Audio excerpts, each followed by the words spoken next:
All right, let's call the meeting to order. I have 6:59, we'll call it at 6:59. It's 7. It's 7, oh, and now it just turned 7. All right, 7 o'clock. Okay, let's quickly, and I apologize in advance for any clunkiness with this. It's been 18 months since we've actually been live in front of people, not looking at you on a screen, so, which is great. This is fantastic. But we're kind of looking back and forth because we do have some folks that will be here as well as you, so apologize in advance. So let's just go over the board norms. So we want to maintain our focus, communicate respectfully, be present, keep the board productive and effective, and respect the agenda. Those are our board norms. And any changes to the agenda? Does anybody have anything to add? Just student reports will not be occurring. Okay, let's strike that. Very good. And moving on to correspondence. The only correspondence we received was in relation to the opening of the Jamaica board seat. And I think we're going to take care of that during the appointment process for unfilled positions. Okay, great. All right, moving on to members of the public. So if you've had a chance to review the agenda, great. If there's anything that you want to discuss and it's not on the agenda, now's kind of your time to bring something forward. But if you want to speak during any of the topics that we have on the agenda, great, we can do so at that time. I do have a member from the Zoom public. Oh, thank you. That wanted to ask a... Yeah, once Here's members that of the public clunkiness came part. up. So I think you can call on Mr. La Pasta and allow him to speak. All right, Mr. La Pasta, please go ahead.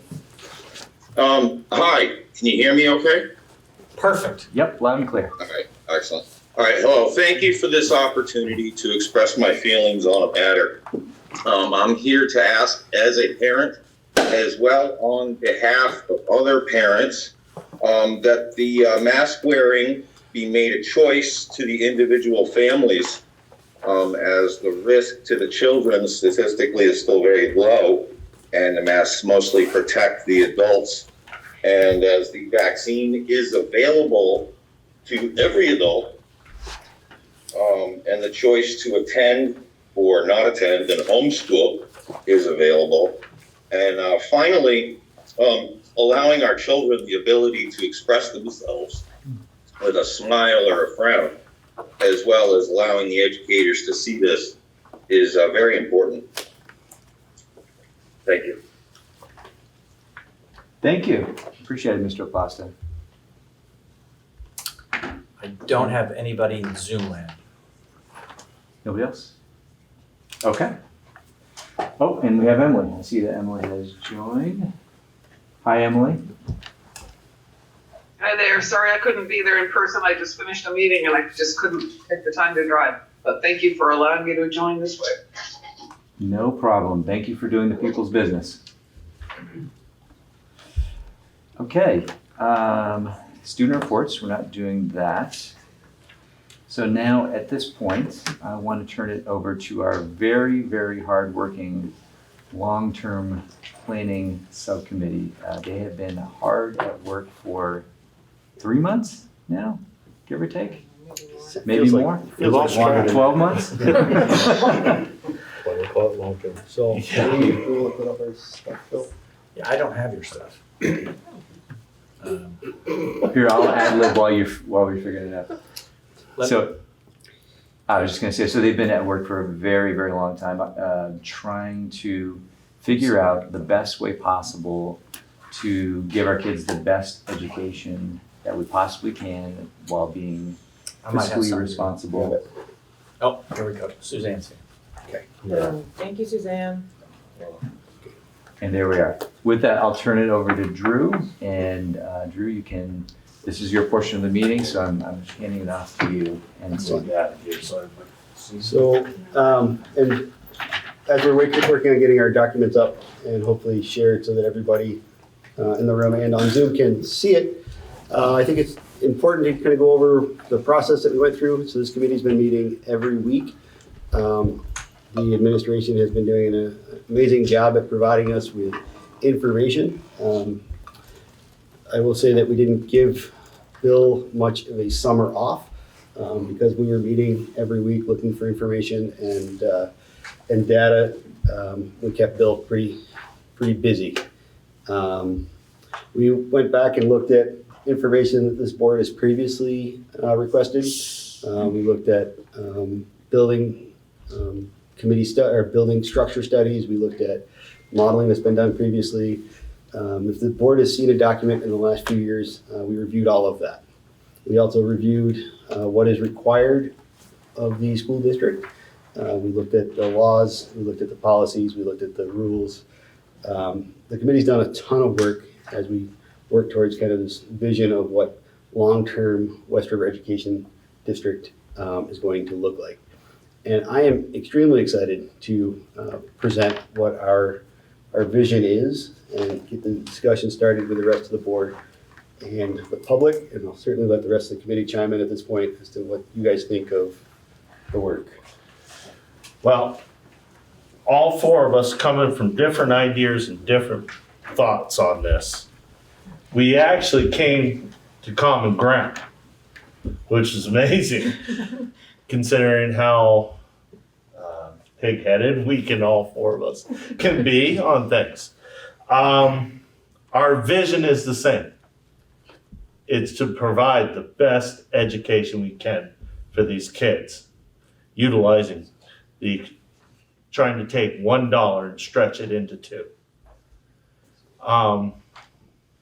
We realize taxes are a big issue in this district, and we understand that. We tried at first not to start this process, leaving the financial part of it out in the planning. Yeah. Drew will get onto that. I'll let Lindsay fly with the rest of it. She's good with our vision.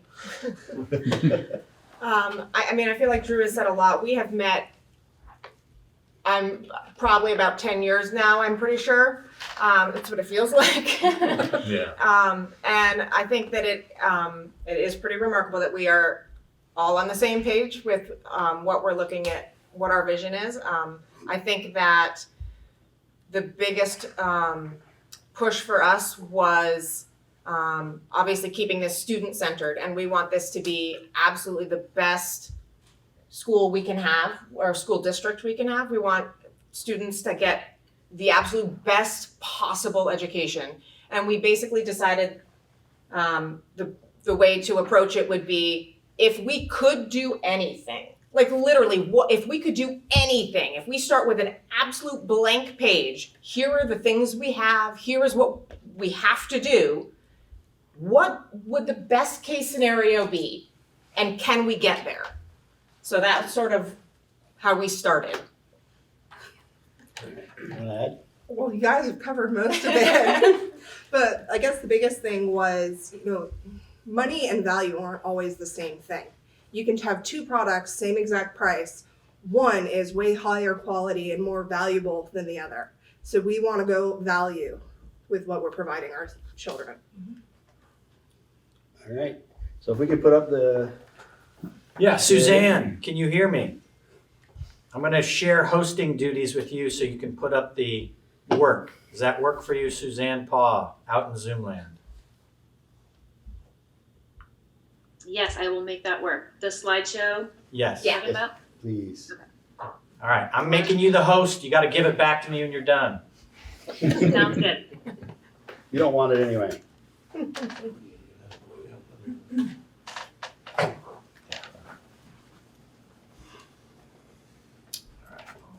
This so I can get as big as possible.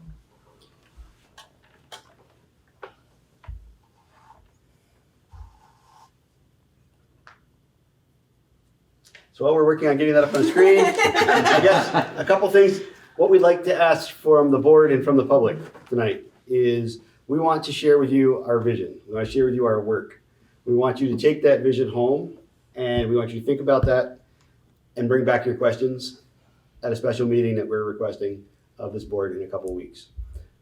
We know that change in education is extremely emotional, and we do not want to get into emotional debates this evening. We want you to take what we're saying, look at our vision, think about our vision, talk with your friends, your family, your students about our vision, and then submit some information so that we can have a meaningful discussion after tonight. So we are asking that you write down your questions. There's a survey link that is going to be made public, and it may be public now at the end of this meeting, where you can submit those questions directly to our group. We will answer those questions.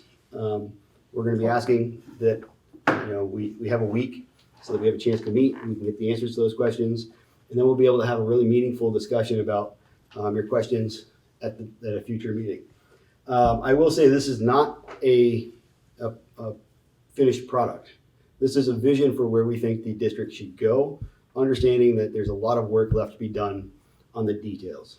And certainly we're willing to undertake that work should the board and the public support our vision of the future of our district. So I guess sorry. I'm Can sorry. I ask a clarifying question? Yes. Will this presentation be available for us to look at later on as we reflect on it? Yes. We will, and we have Okay. fancy little handouts that we'll be giving you tonight that have the Thank important highlights and the question link available as well. Great, thank you. I think they're here somewhere, right? Fancy handouts? Bill? Building.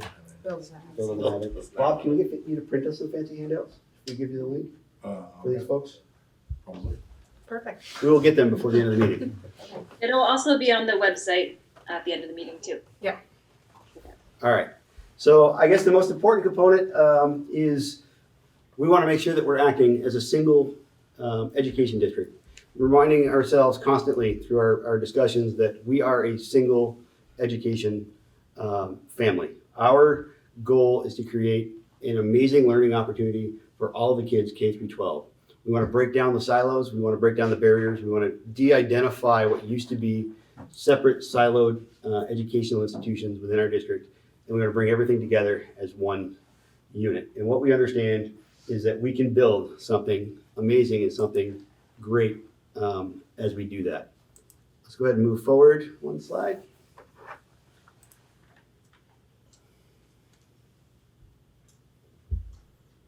Sorry, 1 second. There we go. Perfect. So there's some things that we understood that we had to think about early on, and one of those is that there's some things that we can't change. Well, Emily can change, but everybody else in this room can't change. And our education funding formula and the way that public education is funded in Vermont is not actually within the realm of things that this committee or this board can change. We would like to make sure that we're providing the highest value to our taxpayers for the dollars that they put forward. And when we started talking about what can we do in education, certainly this board has spent many of meetings discussing every dollar, what that dollar can be used for, how to remove dollars from it. And what we've determined in our committee is that was the wrong approach for us to create a vision for what is going to be the future of our education system. So if your questions tonight are, how much does that cost? The answer is, we'll be doing that work in the future.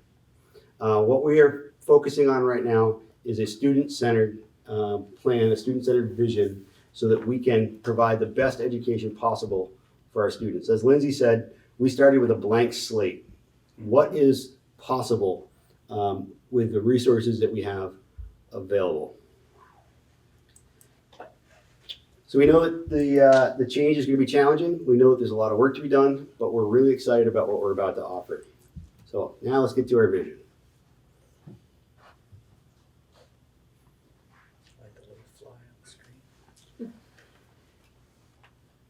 I'm going to pause because no one's listening to me right now because you're reading the slide. It's always dangerous when you're talking in your slides. All right, there's a lot of information up here. Let me explain the vision. The vision is student-centered. The vision is immersive, experiential learning uniformity in programming focused on personal learning. Our vision is to bring the center of our education system to the student. This board and this board's values are personalized education. We've heard presentations over the years about life-changing experiences in some of our programs. Our Journey East program being one that we heard, I think it was 2 months ago, about how meaningful and how life-changing that experience is. That idea of an impact on a student's life is something this committee heard loud and clear, and we want to offer that to every single one of our students. We want student-centered education that is life-changing for every one of our students. And we believe we can do that with the resources we have available within our district. We are a district with currently 4 campuses. I know it's a different concept than we're used to. We are a district with 4 campuses. We're a district that has students, K-12, that are depending on us to provide them with an amazing education. And we've decided that we can do that through this vision by bringing the majority of our students onto a single campus. That campus being the center of Townsend. That campus including a Townsend elementary component and a Townsend junior and senior high component. We know that we have an amazing resource in Jamaica where we can set up immersive learning opportunities for students of all ages. We need to take away the thought that our building, our structure in Jamaica is for elementary school. We're no longer an elementary school and a high school. We're a single learning environment, and we have an amazing resource where we can provide immersive education. We're looking for that environment where students get a chance to experience different things. For example, cultural studies, science, healthcare, in a way where they can be immersed in that learning environment and determine what their path forward is going to be. Learn what their interests are, learn where their passions are, and build that learning model, that personalized learning model around their interests. We believe we can do that through immersive learning. Looking to our south on our Newfane campus, we have opportunities for providing early childhood education, special programs. All of our campuses will be used K through 12 for programming, centralizing the majority of our education on our central campus here in Townsend. We'll move to the next slide.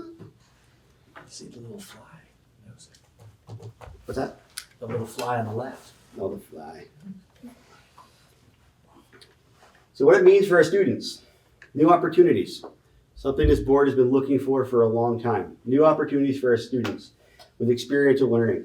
We're looking to immerse our students into programs of interest. We're looking to provide that uniform education. We've heard from our educators that right now we have students that come in from different schools at different levels, making complication when they get to middle school and high school. When we put these grades together, those teachers will be able to work better together. So 2 first grade classes working in unison to provide the same education. We can play off the strengths of each of the teachers and allow our students to benefit from that. It'll allow us to have better individualized instruction. The student that really is interested in science and technology will have the opportunity to view English and history through science and technology. We're looking at a model where the students get to have choices. The families get to have choices as to the paths they take as they get exposed to different educational opportunities through elementary school and middle school, and then in high school, additional choices as to the paths that they want to take. Combined class grades, so having those teachers in the same place at the same time, allowing for professional development, collaboration, and again, using the strengths of our teachers, engaging our staff to let them do what they're really good at in teaching our kids. And some social grouping. Teachers and administrators pointed out that it was really important sometimes to shake the kids up a little bit. So being able to have 2 classrooms where maybe the same group of kids don't spend 6 years together, but they may be able to have a different group of friends is something that we feel is important. All right, teachers. We know that it's important to talk to our teachers. They're our most valuable asset when it comes to teaching our kids.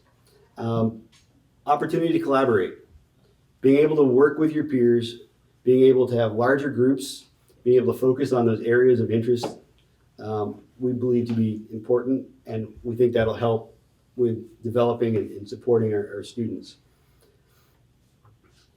Team teaching opportunities, cohorting of students so that teachers, again, can kind of highlight their areas of expertise.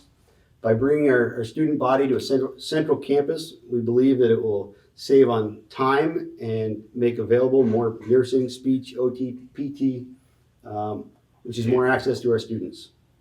So the less time we spend having our specialty teachers driving up and down the valley, the more time those teachers and those specialists are spending working with the students.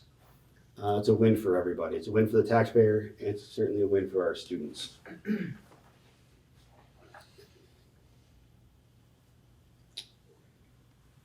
So for the community, this model takes us to what we've been promising for a long time, which is student-centered education. This model that we're putting out there provides more bang for your buck. We're trying to provide the most amazing education opportunity available to our kids. What we know is that we cannot provide the cheapest education. Our education funding formula, our declining student enrollment that we spoke of for years, will never allow us to reduce the tax rate to be the cheapest education out there. But what we can do, and what this board can do, and what our community can do, is provide our students with the best education, more bang for our buck. We believe this model will allow our students to have choices, allow our students to be immersed in educational programs that interest them, empowering their learning, and we think that's going to be more bang for our buck. And I think the taxpayers and certainly the parents will appreciate having engaged, educated students. We're looking at increasing access to early childhood, full day, aftercare, early care, as important to our parents. We're looking at keeping all of our campuses. As we looked at the buildings, we looked at the maintenance needs, we looked at the structures, and we looked at the asset that they provide to our students, we realized that each one of our campuses have value. Each one of our campuses brings something to our program that we can't get somewhere else. So with that, we want to work to the strength of our buildings. So for example, the Jamaica campus located next to the West River in the Jamaica State Park provides an incredible environmental science education area where our elementary school, high school students can be immersed in science and wilderness studies that they just can't do sitting here at Leland and Gray. We don't have the access to the same type of features. So those campuses are important to us, and we believe that they're important to our students. Now, the next slide is deceiving. Questions. We're asking that you click the online, so you have to click those. I am going to ask that the rest of the committee speak up and fill in the gaps. But please write down your questions and send them to us. Lindsay, you got some stuff. Drew did a great job trying to get our vision out there. We have spent so very much time having these conversations that it's a little hard for us to get all of our ideas out there in one explanation. We have put so much into it. I think one of the biggest things to just sort of reiterate is that particularly after hearing about the Journey East program and how impactful that has been, and we've heard about this for years. I mean, it's been constant that we keep hearing about this. And our biggest conversation around that was that this is such a valuable learning tool. However, that particular iteration of immersive learning is mostly impactful to a small number of students. And we, as part of our vision, see a similar type of immersive experience that every single student gets to really benefit from. And we want every student to be able to have some kind of really hands-on, all-in, full send experience. Like really, really have this. I think it's possible. And I'm super excited about the idea of being able to do this for all of our students. Even like kindergartners having some level of immersion, and all the way up to high schoolers who are like fully immersed at some point. And then another thing I just wanted to reiterate was that I know it's a kind of feels crazy to have conversations about combining grades into 2 classrooms at one location. And we have spent an awful lot of time having conversations about what does that mean and what are the pros and cons of this. And if we are looking to achieve true personalized learning for every student, including our elementary students, that is the best possible way to give them a real personalized learning environment. Coming with that, all of the increased social opportunities, all of the increased educational opportunities with having multiple teachers. Change is hard, but it can be real good. So that's my little, that's what I got. One of the other things we had discussed was how lots of families and community members visualize our individual little school buildings as that's the community center for the town.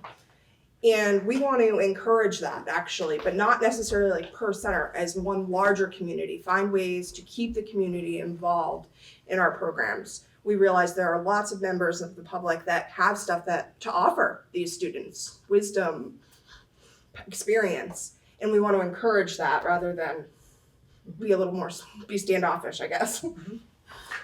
We tasked Bill with a lot of work, and the administrators. I want to thank the administrators for also helping on that too. We tasked them because we know the wheel, we're not inventing the wheel. Somebody's already done this somewhere else. So we asked our crew to go out there and find us these schools that are doing this immersive learning. And I can't speak for the other 3, but my weekends, I'm hitting links, I'm looking at these places, seeing what we can take from them and bring to us and make it happen sooner than later. We have different thought processes on how we get there. I would like to see us start some of these programs sooner. But, time, money, everything. But we are not trying to go in this blind. We're trying to find somebody to kind of lead us through this. Somebody out there has done this before, and we're looking at those places, seeing and we are asking them what doesn't work so we don't repeat their mistakes. So Excellent. So we're continuing to work. We will be meeting. The slides will be up. The link is live. There is a handout that we'll get so that everybody has something to go home with them. Please think about what we've said. Think about your questions. Some of those we may have answers to. We did not want to go on for an hour and a half in this presentation. We want you guys to have thought. So we may already have answers. You may raise questions we don't have answers to. But we're asking that you get those to us so that next week at our meeting, we meet on Thursdays, we'll be able to answer those, and we'll be asking the board to set up a special meeting the following week so that we can address the questions that have been answered by the board and the public. So if there's nothing else from our committee, I'm done. we'll turn the meeting back over to the chair. Thank you, sir. Thank you very much. Good work, committee. Really, yes. Good work, administration.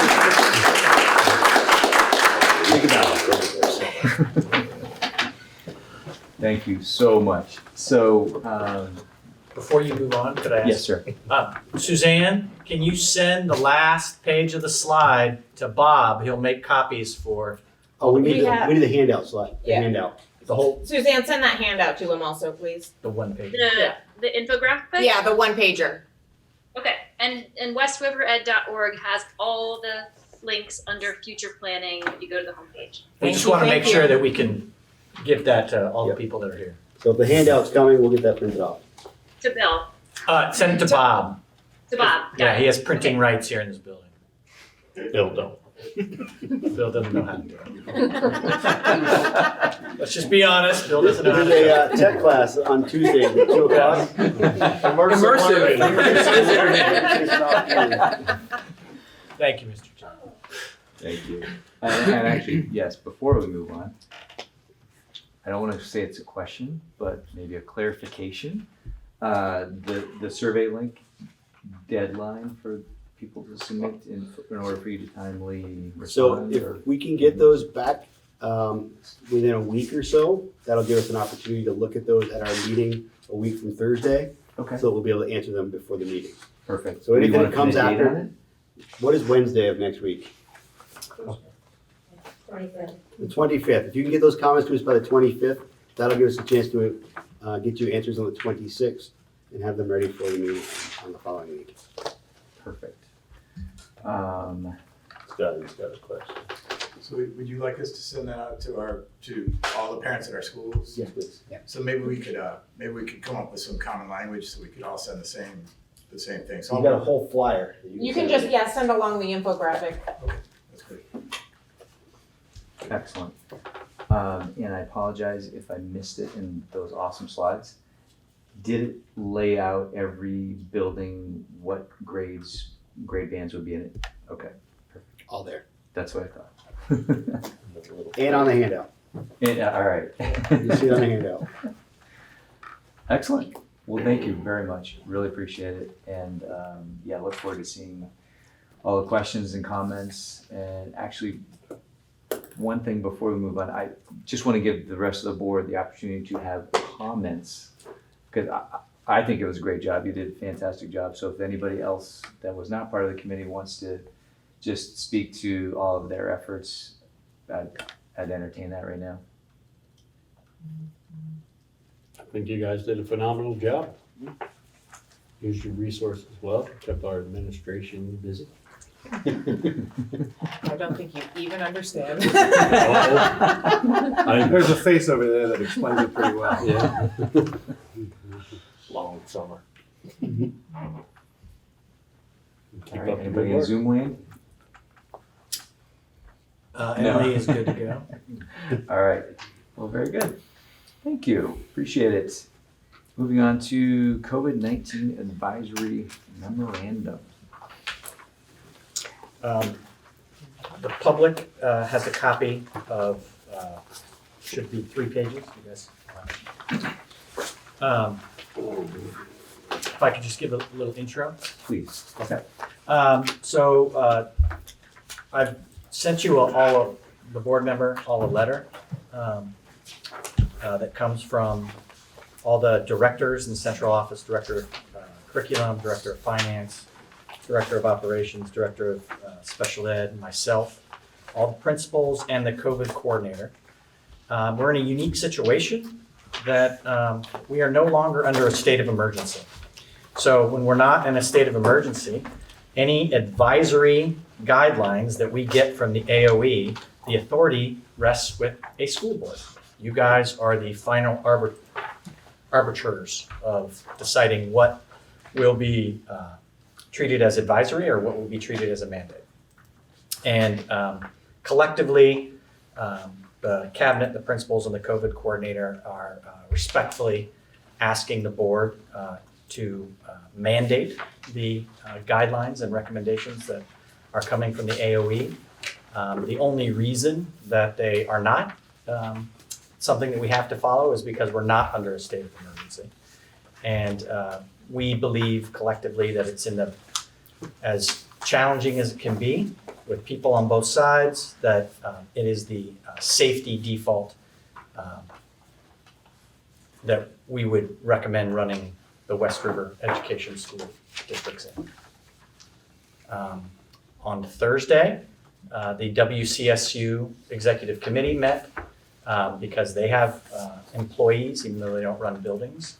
And I sent that to you earlier today, but they made a very similar motion that all WCSU employees and people that work in the central office will follow the memorandums that come from the AOE. And the reason it's memorandums is because we expect many of these to happen as situations change on the ground. So instead of having emergency meeting after emergency meeting, we thought it was prudent to give you our formal recommendation, as well as to ask you to make a motion to that so that it is completely clear for all the parents and the citizens of what the operating rules will be. So you're looking for a motion? So in our letter, we have the exact suggested motion that we would like the board, if you would take our recommendation to make. And we would just insert WRED. Okay, I would, as Drew used to say, leave it to the experts. So, I will make the motion that we use the staff's wording here. And that would be, if I'm looking at the right one, because who knows what the glasses I'm wearing. The West River Board mandates that the West River District adheres to the COVID Advisory Memorandum, that the one? Memorandums, Okay. my typo. Okay, except for the typos. Memorandums, and directs the superintendent, principals, all staff, or all employees to follow memorandums, directives. Thank you, Ken. Do we have a second? Oh, yeah. Yes. All right, great. Discussion? This is the point where we all put our masks on, right? Yeah. We have a hand up out there. Hi, sir. Yes, and so hi, my name's Ryan Dunn. I'm a parent of 3 currently in the school system. Before we vote on masks for kids, I would like to make another argument against them, seconding what the first parent of the meeting spoke up about. I've seen how frustrating it is for my kids. By no means am I disregarding any child who does have health conditions, not making my kids more important than them. I want to make that clear. I did a bunch of research based on even CDC, which is what all these guidelines are going by. It has been proven that kids 0 to 18 having 99.993% chance of surviving COVID. That is based on, you can go on CDC, that is data that is updated as of like 2 days ago. Most of the deaths counted on there says involve COVID. Not one of them states of COVID. Masks that have even been proven by CDC, they have admitted that they don't work. The proper masks that work, that have possible stopping, are N95 masks. The cloth masks, viruses go through them. All the masks that the kids have been wearing, they actually don't do anything. That is based on, again, CDC admitted this. CDC also admitted that all these testings, the last 18 months, cannot differentiate between the flu and COVID-19. That is you can go online and search that. They admitted that. I actually have it in this folder here. So therefore, the symptoms that COVID-19 shows is the same symptoms that COVID based on CDC's website. Cough, fever, headaches, runny nose. Those are all signs of flu, colds. All the guidelines, like most parents, when their child is not feeling well, before COVID, do not send their kid to school. Most of us have the sense of awareness to know or don't send a sick kid to school, just like we wouldn't go to work if we were sick. So to prevent, the only way also a virus can spread is if you have the virus. So to mask a child who you don't know they don't have the virus, you can't spread something that they don't have also. So I've seen what my son has gone through where he doesn't want to play sports because of masks. So he is missing out on a great opportunity in this school because he has to wear a mask and he's choosing, he doesn't want to. He has to wear it for 8 hours during a school day. And he doesn't want to go running around outside with a mask. He finds the same thing. Like, it seems pointless. I was reading the Vermont just now, the guidance that we all got. It states that children are allowed to take their masks off outdoors in certain aspects. Well, the masks work, wouldn't you want to keep them on all the time? So what is the point of taking them off to put them back on? That seems, not that I want my child masked every minute of the day, but based on there's a fault in their own arguments that they are allowed to take their masks off and then put them on based on if they need personal instruction. Well, the closeness, that's been proven. But again, if you don't know if a child has the virus or a staff member. We all assume if you're not sick, you don't have anything. Just pre-COVID, that's how everybody determined. If you were sick, you had signs of it. If you weren't, nobody wore masks beforehand. And another one is, there are I know we're talking about cases more than deaths, but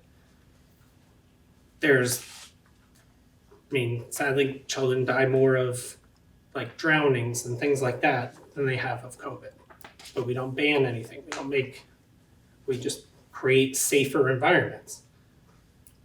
So I'm asking as a school board to really, really consider before we put the kids through another year of masks. I saw what it did to my kids. I can take them into stores, I can take them to ball games, I can take them anywhere, not wear a mask. But in an environment that they should feel that they can be able to express themselves with their friends, to be able to give a smile to their friend, to a teacher. They should be able to have that freedom again. And I know it's like I work where I do. They have different sets of rules for vaccinated and unvaccinated. I've read in here that is a possibility. That I know what it's doing to me as an adult. I can only imagine as a child to be forcing parents to have to make that decision, especially for kids who can't get vaccinated, to now they don't even have a choice, is completely unfair. So I'm just really asking as a school board, you don't have to vote on it tonight, but really, really consider, do the research on CDC and really, before we make this decision again for the children to have to be constricted to a mask. Great, thank you. Thank you. Appreciate it. Yep, so we're gonna pull back to the motion maker and the first and second for discussion. If you want to kick it off. Well, I personally, I know, and believe me, I know it's a chore. I have grandchildren that are, last year were 7 and 8 and had to wear a mask to school all year. I had a high school senior who was not happy about it last year. And my wife works in the school and she's vaccinated. And interestingly enough, she said to me today, well, I have to wear, not that I have to wear, she said, I'm going to wear a mask even though I'm vaccinated. Because there's a chance that you can carry the new strand and have very little or possibly no symptoms and pass it on. My concern is, all it takes is to lose one child. If you lose one child, take it from somebody who's lost a child, that is a feeling you do not want to wish on your worst enemy. Because literally a part of your soul leaves you. And if it takes wearing a mask to save one child's life or keep one child from being on a respirator for 3 weeks or 2 weeks, I think it's well worth everybody's effort to throw in that, sacrifice to say, I'll wear a mask. And as far as the flu goes, originally when we brought up changing doing the air systems, and I said to the board, well, who knows, maybe the infection rate of flu will go down in the school, and we'll be sending less kids home sick because they're not hit, Our air quality is better in the buildings. Outdoors, the reason they say they can take the masks off is because your fresh air exchange is 100 times better than it is indoors. You have to rely on your ventilation system in the building. And if the germs can go with the flow, they're gonna float along and go to wherever they're gonna go, whichever the stream, brings them. Do I want them to land on my kids? No. My grandkids? No. Do I want them to land on your kids? Your kids? No. And that's my feeling behind sticking with this. That's my personal feelings. The board can decide whatever they want. Thanks, Ken. Joe? Not much to add to that. The memorandum does a pretty good job of covering what our experts are looking at. I mean, this is the Department of Health for Vermont. They're following CDC guidelines. These are professionals. This is what they do, and that's their recommendation. Is it inconvenient and somewhat unpleasant sometimes? Sure. But again, if that's what's necessary to be, being in person with a mask on beats the living daylights out of remote. And I think, if we can prevent remote, I think that's, I think we should do it. That's a great point. Good point, yeah, good point, Joe. Yeah. All right. Anybody else on the board? Out in Zoom land? No? All right. Members of the public. Oh, my. You have a hand in Zoom. Oh, I did, There's I'm public sorry. in Zoom land and there's public here. There's no board in Zoom land. Emily. This is like a tennis match. No, Was but it she Aaron? didn't Oh, remember. I'm sorry. Go ahead, Emily. Emily, then Aaron. And then, thank you. Actually, I didn't have a comment. I was just acknowledging that you do have a board member in Zoom land. I'm here, engaged. I wouldn't forget you, Emily. And I'll just say, it's pretty easy to follow. You guys, I can hear you all. It's really, the camera, thank you to, I assume this is Brattleboro TV following. It's working really well. Thank you for allowing me to do this because I really want to be here tonight. Great, thanks, Emily.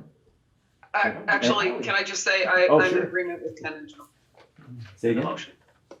She agrees with Oh, okay. Great. Hi, Howie. All right, it looks like we've got Aaron and then Howie. Sorry. Yep, I'm also zooming in, and I am in favor of the motion. There are kids with pediatric cases of this terrible virus piling up in schools down south and in Florida. It very much affects kids. They can't get vaccinated. They need to be protected as much as possible. So I am totally in favor of Ken's motion. Thanks.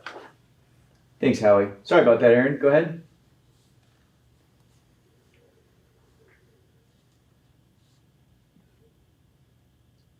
It's that button right there. Thank you. My daughter's most difficult thing last year was gym. There was a lot of running laps, and the difficulty of the sweat combined with the breathing made it extremely difficult and stressful for her, and I know for a bunch of other kids too. If this is the route that we're going to take, is there anything that we can do to sort of modify how we approach physical activity? You should think about it. It's a great question. And my wife is that PE teacher, so yeah, she was sweating with everybody else. And I don't think it's, It was to the point where she was feeling like she was starting to have panic attacks. And I need her to be able to focus when she goes back to class, on her schoolwork. right, understood. And I'm trying to remember if there's any specific language to that. I don't think there is. It just. I didn't see anything, that was why I asked. Carte blanche, right, yeah. Just ask Mrs. Clausen to have them all run outside. That's right. Yeah, really. And then by November, hopefully we'll be over that. Yeah. Do we try to ask for guidance from AOE? We can ask anything, and we can wait for answers. They like to do it all through writing. Yeah. So memorandum. But just to answer Aaron's question and the board's question is, we have very talented educators that will follow whatever guidance the board decides upon. Always looking out for the safety and health of all the kids. And what Aaron is expressing is something that's about safety and health. You can't make everything happen, but it's definitely something that we take feedback on and try to work within the guidelines that we're provided. And all these recommendations might change in 5 weeks to say no masks are required. That is correct. Look at James tomorrow. Probably likely. Yeah. Good job. It's probably likely. You have a board member with a hand, and then you have a member of the public You had two Okay. out here. out in Zoom. So Board member. Emily Long. Oh, Emily, go ahead. Okay, thanks. I just wondered, following up on that question, I wondered whether we have considered providing disposable masks for gym class, phys ed classes, and how much, so they can be changed and disposed of in between. And then the other question I had is how much we can do. I recognize we're in school in winter months, but is there a way to try to do some of this stuff outside where children might not be as exposed to others and maybe not need a mask? There's that problem. So it just feels like there's opportunities for us to explore with this one. Thanks, Emily.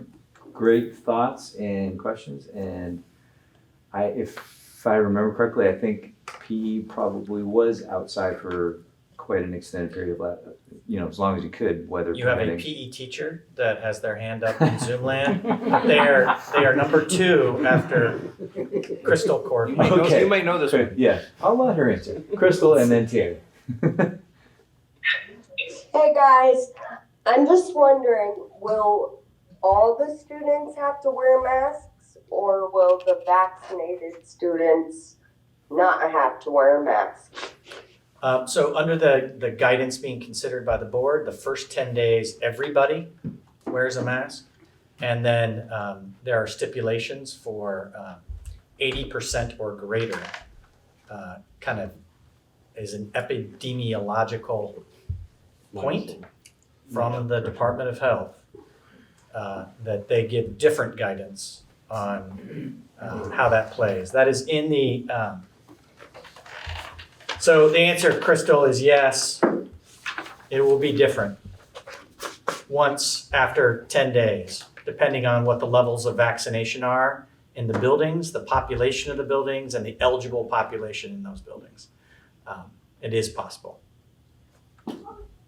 Okay, hopefully we're 80% because, we told our kids, get vaccinated, you'll get rid of that mask. So, can I speak? Go ahead, Dan. I have permission Sorry, to Sam. speak, sorry. We'll jump to you right after. Sorry, damn it. You can apologize for it. Sorry. You will be. Yeah. What is the hold harmless on this decision that the board holds for us? Because if we go with the no mask and we call it wrong and kids die, am I going to jail for the decision of people who wanted the no mask? I don't know the answer. Only in your mind. I would think that if we follow this, this is our best protection against that. Right. Is how I would tend to view it. Because it's great for everybody who doesn't want to wear the mask, and it's great for those who do want to wear the mask. I'm infringing on everybody's rights one way or another. I love how this was left to us, and everybody above us didn't have the gall to make a decision. They left it to us. That never happened. Am I speaking? Yes, I'm recorded and I'm being spoken for. I just don't like this.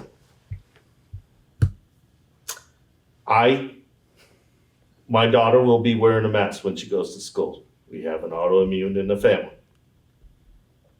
And let's hope she doesn't bring it home and something bad happens to that person. Just because we didn't have a mask policy. There you go. You know, there's enough death already in this world out of this thing, whether you believe in it or not. I mean, it'd be great if the president declared a national emergency, made martial law, and we all got vaccinated and ended it all. We could blame him. That would be great. That'd be great. That'd be awesome. Let's stay off that road. Yeah. Tammy. All right. Back to school. Yeah, here we go. Please. Here we go, Tim. I'm venting. Hi, I just felt like since I was on that maybe I could respond to Aaron. I'm not even sure, Aaron, your last name, who your child's phys ed teacher was. I guess it's irrelevant.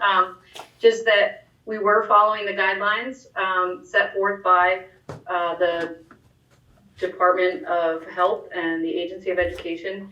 And certainly I would encourage your child, if a situation arises again, that they would advocate for themselves and reach out. You know, we all had to do it, and we gave the kids lots of choices in how they could be physically active, and certainly outside was always a choice, except when it was probably below 20 degrees out. And so a lot of kids did take that opportunity because they knew it was a much better environment for them. So anyway, definitely not ideal, but encourage your child to just, touch base with their teacher, and we'll certainly do the best we can. Thanks, Dan. Yeah, and the best hope is that it's short term and we meet that threshold and move on.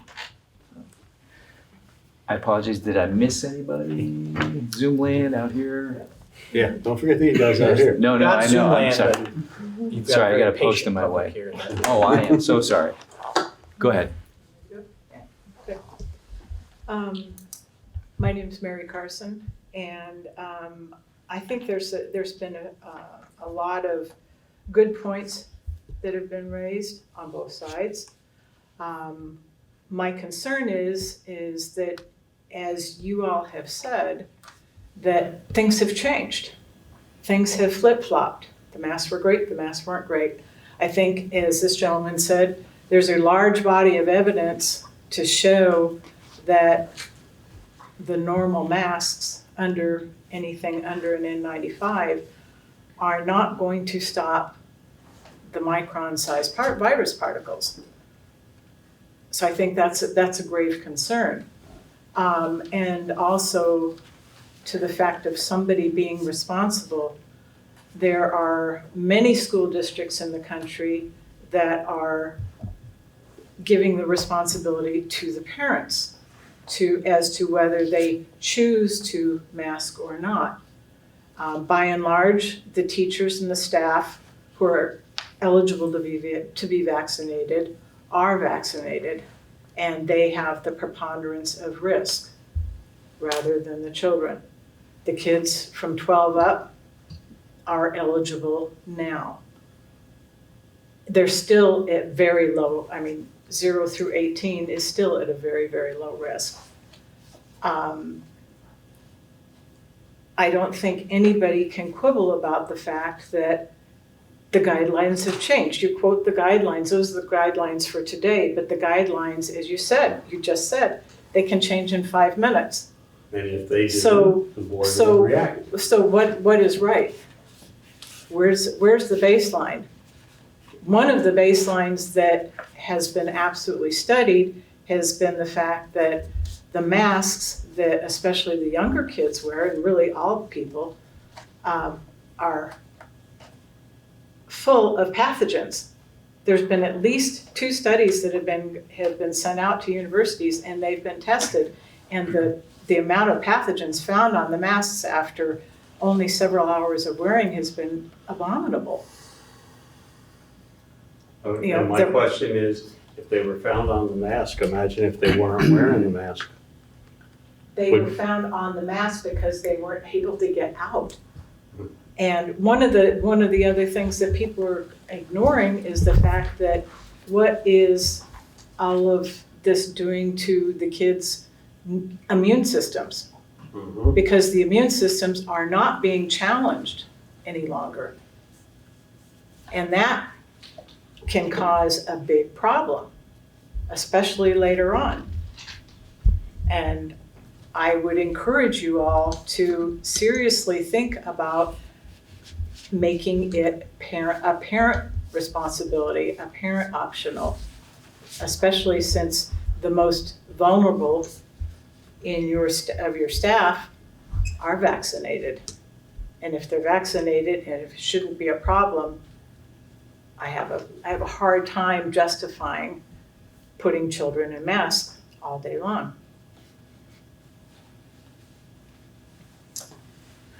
Thank you. Hi, Betty. Okay, sorry. I'm Chris White from Newfane, and I would like to acknowledge what you said about losing a child is unimaginable. My biggest fear, and even maybe more so for my grandchildren. Having said that, this is never going to end.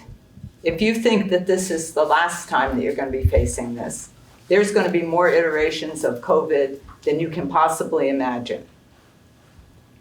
This committee has done a huge amount of work talking about the best education possible, talking about involving parents and the community, all of those elements that make a good education. The best education possible is not with kids in masks. It's not an inconvenience. It is a detriment. It is a detriment to their health, physical health, mental health, emotional health. We can live in fear or we can be sensible. If you want to live in fear, lock the doors now. Tell everybody to go home, because that's the only way that you're going to protect those kids from anything, because they can be in a school bus accident. They can choke on a cherry. There's millions of scenarios, and there is just not enough proof that masking is doing anything except virtue signaling. I'm sorry, but that's the way it is. Thank you. You have a board member in Zoom land. Your student board member. Oh, Ainsley. And Chris. Next. Go ahead, Ainsley.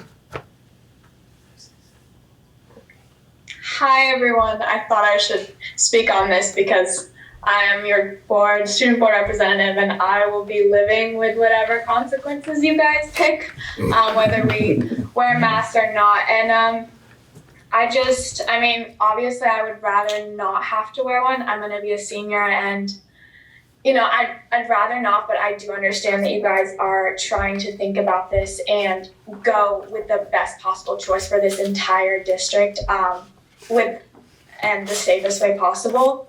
My one question was, I'm sure there's going to be something that's sent out to the entire public about your final decision, but will it be clear, in a very clear way, whether people that are vaccinated still have to wear masks and don't? Because I can just see that getting really confusing within our high school, our middle school, and I don't think elementary schoolers can get vaccinated. Maybe some of them, but many of them cannot. But will it be very clear? And I know you probably don't have that answer, because I heard something about the first 10 days and then moving on from there. But I was just curious if it's going to be clear as possible so that everyone knows what they can do for their part. Thank you. Yeah, I'm sure that, I was gonna say, our administration will be crystal clear about that. It's a great question. But yeah, go ahead, Bill. Oh, no, just to answer Ainsley, we're going to quote direct Depending on what the board decides. I'm not making anything up. I'm not an epidemiologist. I'm following guidance from people that know more than me. So we will just quote exactly from the current memorandum. So to answer your question, Ainsley, and I probably answered it confusingly before, but after the first 10 days under the memorandum, the 80% number is for all students that are part of an eligible population. So if you can imagine that 12 and up in Leland and Gray, those are the eligible population.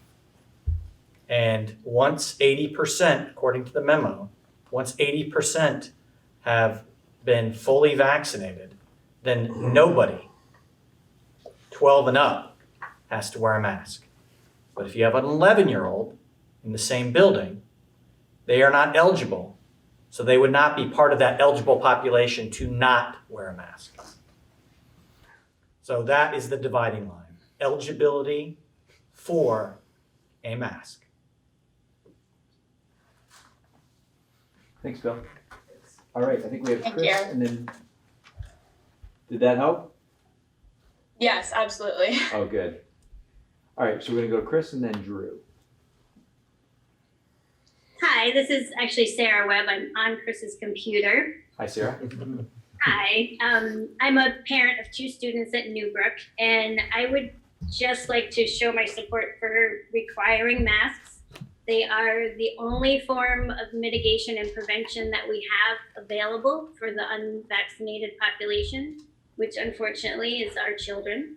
And I think as a community, it's our responsibility to provide the safest environment possible. I know this is a difficult times, and it's difficult for the kids to have masks on all day, but it's better than the alternative. And vaccinated people can transmit the virus. And the new variant is much more transmissible. It's 200% more transmissible than the previous strain we were dealing with last year. And I just don't feel it's worth taking the risk that it could show up in our school and spread very quickly and have detrimental effects on our children. Thank you. Thank you, Sarah. Go ahead, Drew. So looking at the letter, under masks, says to allow the school district time to calculate the percentage of currently eligible students who have received 2 doses of a 2-dose vaccine, the school should require universal masking of students and staff indoors for the first 10 instructional days. It seems to me that we have more than 10 days between now and the beginning of school. So is there a reason we can't do that research now and know whether we have an 80% student body and staff, and then we'll be able to answer this question before the school year even starts? And we certainly are requesting a special board meeting in 2 weeks, which would be 14 days. So we can simply table this discussion until we have the available information. Still doesn't do anything. So our, Yeah. the Secretary of Ed has informed all the superintendents that they will be in charge of providing all that data to us. And they have not decided how they're going to provide that data to us or when. So I don't know if it'll come before the 30th or not. You could ask the students and the teachers to give you their vaccine cards like the rest of the world. We could, but Just that would be a voluntary thing because I don't have the Might be authority to unreliable. require. Yeah, how much are we breaking the health? You're not. I will tell you that with a kid going off to college, they have no issue asking you for your copy of your vaccine cards. Every place in the world is, so you're not violating anything. But it doesn't change anything for the younger students, but it can make a big difference for high school students, knowing kind of where the vaccine rate is, so that we don't change things up. Who's the provider of the information? Who will be? The Department of Health. Yeah, okay. It's readily available and easy to come by. Should be, yes. I happen to know that it's readily available and easy to come by. He's got the link, Bill. Bill doesn't. Go ahead, Lindsay, and then I saw Crystal. you- And I'm sorry, we have a new hand here. Let's go with our new hand. My name is Mark Kirsta. I've been paying attention to this for a long time, since May 2020. This emergency use authorization treatment, that's what it is. It's not a vaccine, it never was. Anybody saying it is, they're wrong. It was based and approved by the FDA on the pretense that there are no alternative treatments. Now, the US Senate just came out 10 days ago and said that ivermectin is being used very successfully in Mexico and in many districts in India. India's been trying to debunk this Delta variant for months, but the propaganda machine keeps running it. The reason why they dumped it on your shoulders to make the decision is because they can't legally make it. It's an emergency use authorization treatment only. It cannot be mandated. And basically, the truth be told, more children are dying from myocarditis because of these jabs. And to encourage people to jab their kids with an emergency use only treatment when there are alternatives is purely criminal. Done. Thank you.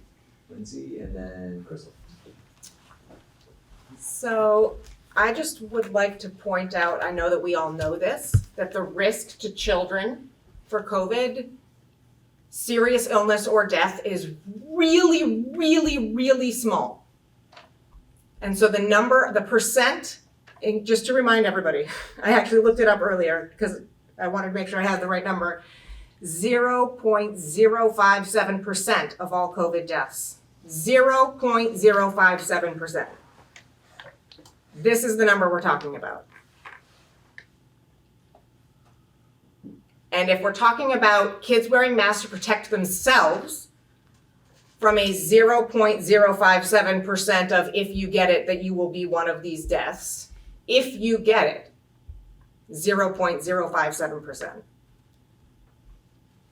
That does not compute to me.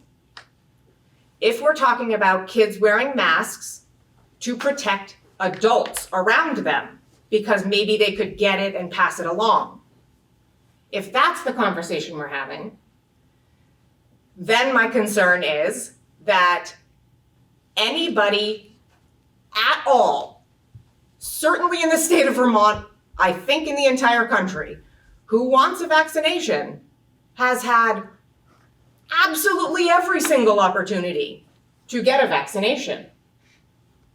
If they have chosen personally that the risk of vaccination feels bigger to them than the risk of COVID, that is a personal choice. That is not my choice to tell them how they should or should not choose. So if the ability has been widely given for any adult to get the vaccine, then kids wearing masks would be protecting those who have chosen not to get a vaccine, and it would be protecting people who aren't asking to be protected. So I don't agree with the motion because I don't think that, not only do I not think that the data is there to support this, I think that it's important to allow people to choose their own risk for themselves and their families. And I don't think that it's my job to tell anybody don't wear a mask or do wear a mask. I think everybody should do exactly what they feel comfortable in. And if you are concerned and you feel like you would like to wear a mask, I encourage you to do that. And I support that decision so fully. And if you have some problem with wearing a mask and it makes you feel claustrophobic, or it makes you choose not to do activities because all of these things that we're hearing, I think that you should be able to make that risk decision with your parents, with your kids, with your families. And I think that people should have the right to choose what is best for themselves. So. Thanks, Lindsay. I've got Crystal and then Howie. So I too have lost a child, and every day it is awful to live without her. But I can tell you personally, I don't mask my children. My 13, almost 14-year-old is fully vaccinated, and the 6 and 7-year-old hate the mask, and the risk of serious illness is pretty minimal to them. But I can tell you that as soon as the mask mandate ended and my 7-year-old didn't have to wear a mask, he caught a cold virus. In his 7 years, he's, maybe been sick 24 hours from a cold, if that. This cold virus lasted 14 days to the extent that I thought he had COVID. And I took him to the doctor and he tested negative.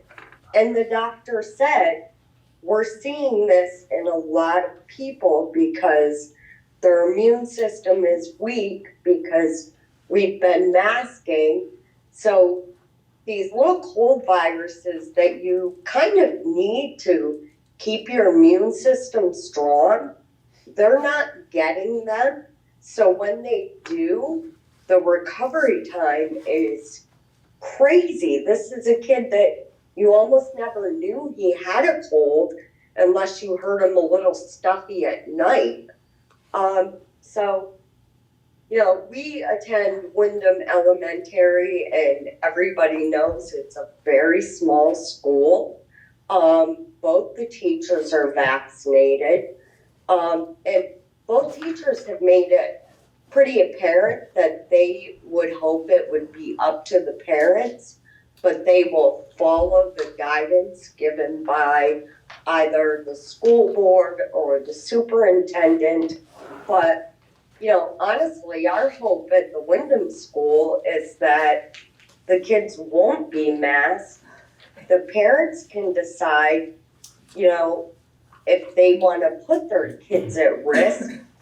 And also, with figuring out the 80% vaccination rate, I know usually the board tasks a bunch of work for Bill and Bob, but could we email the parents and say, hey, are you comfortable letting us know that your children are vaccinated and, supplying us with the vaccination card before school starts? And that's it. Thanks, Crystal. Go ahead, Howie.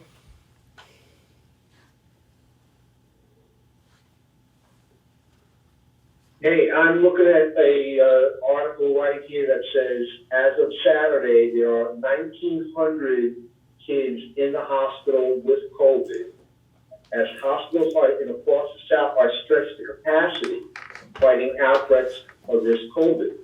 So, people who are saying that this doesn't affect kids, you don't have current information. This Delta variant does affect kids. Kids are getting sick. Kids are dying. This is really serious. This is not the time to cut back on mask mandates. I'm working 10 hours a day right now on a gig. Everybody has to be vaccinated. Everybody has to wear a mask. In fact, I would encourage parents, and I would even encourage the school to purchase N95 masks for the kids. Kids are going to be masked up. Let them wear something that will protect them through the mask. They're not that expensive right now. This is serious. We're getting another wave of a variant of this virus, and our kids are at risk by being together in classrooms. So I'm going to say again, I am totally in favor of going with the guidance on this matter.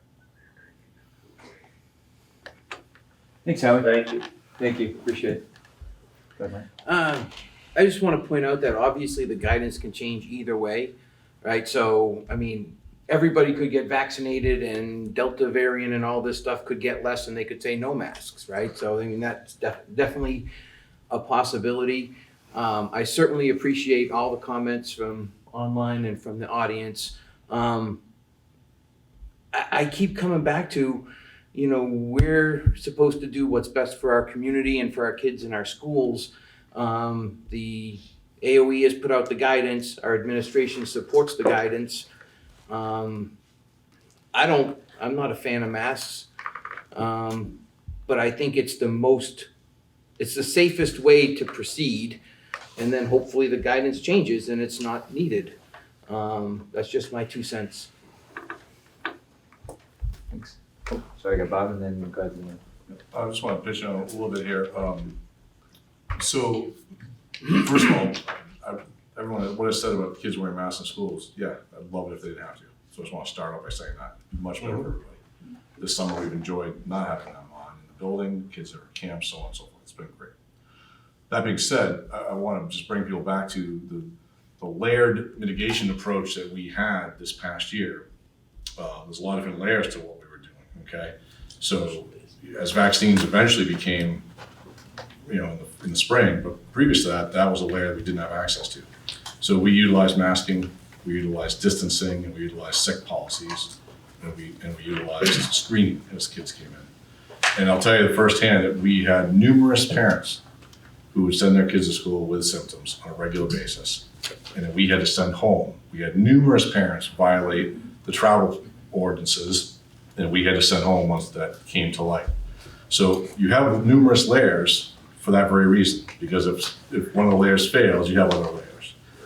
The guidance and the recommendations from Dr. Levine and from Department of Health and from Dan French, they're really just 2 layers. They're not talking about distancing. They're talking about masking, and they're talking about the stay home when sick thing. And I guess all I would add to the conversation is, and this isn't, I hate to politicize any of this. I think it's divided our country in a lot of different ways. But if you don't have one of those layers, that only leaves you with one.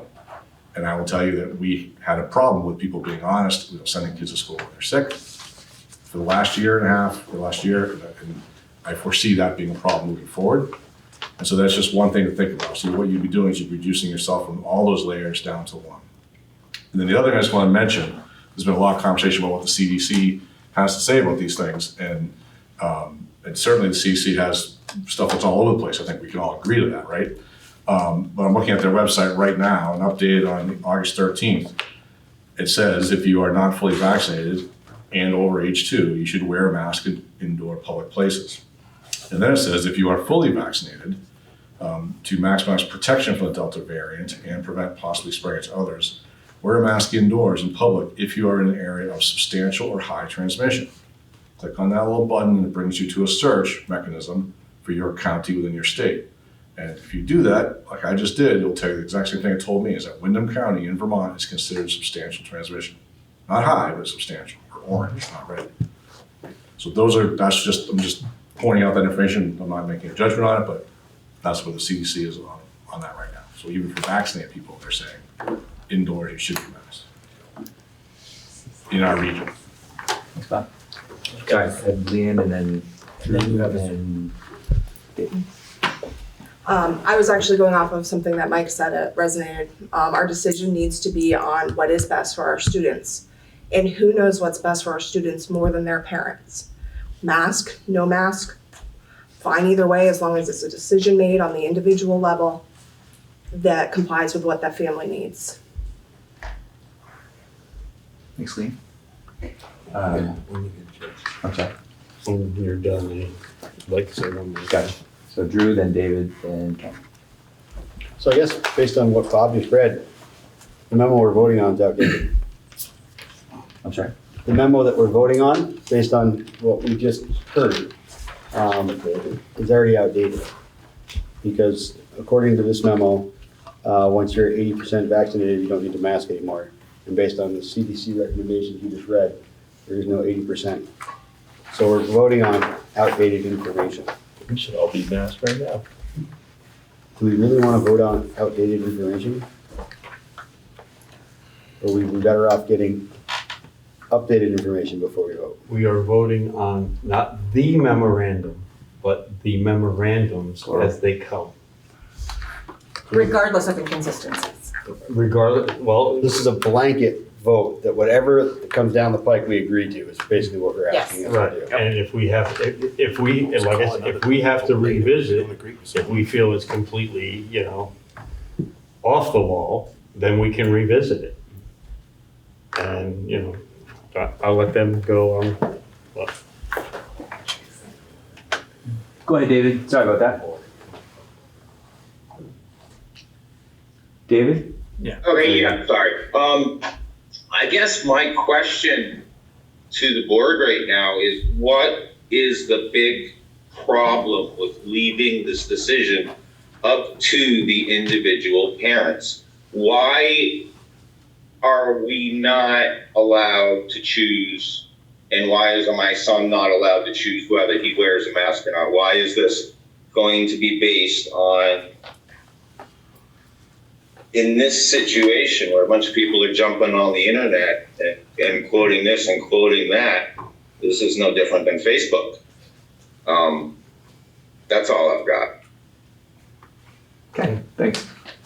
Ken, did you already say what you're gonna say? No, I was just responding to that, which I should have, my bad, I should have stuck to the agenda.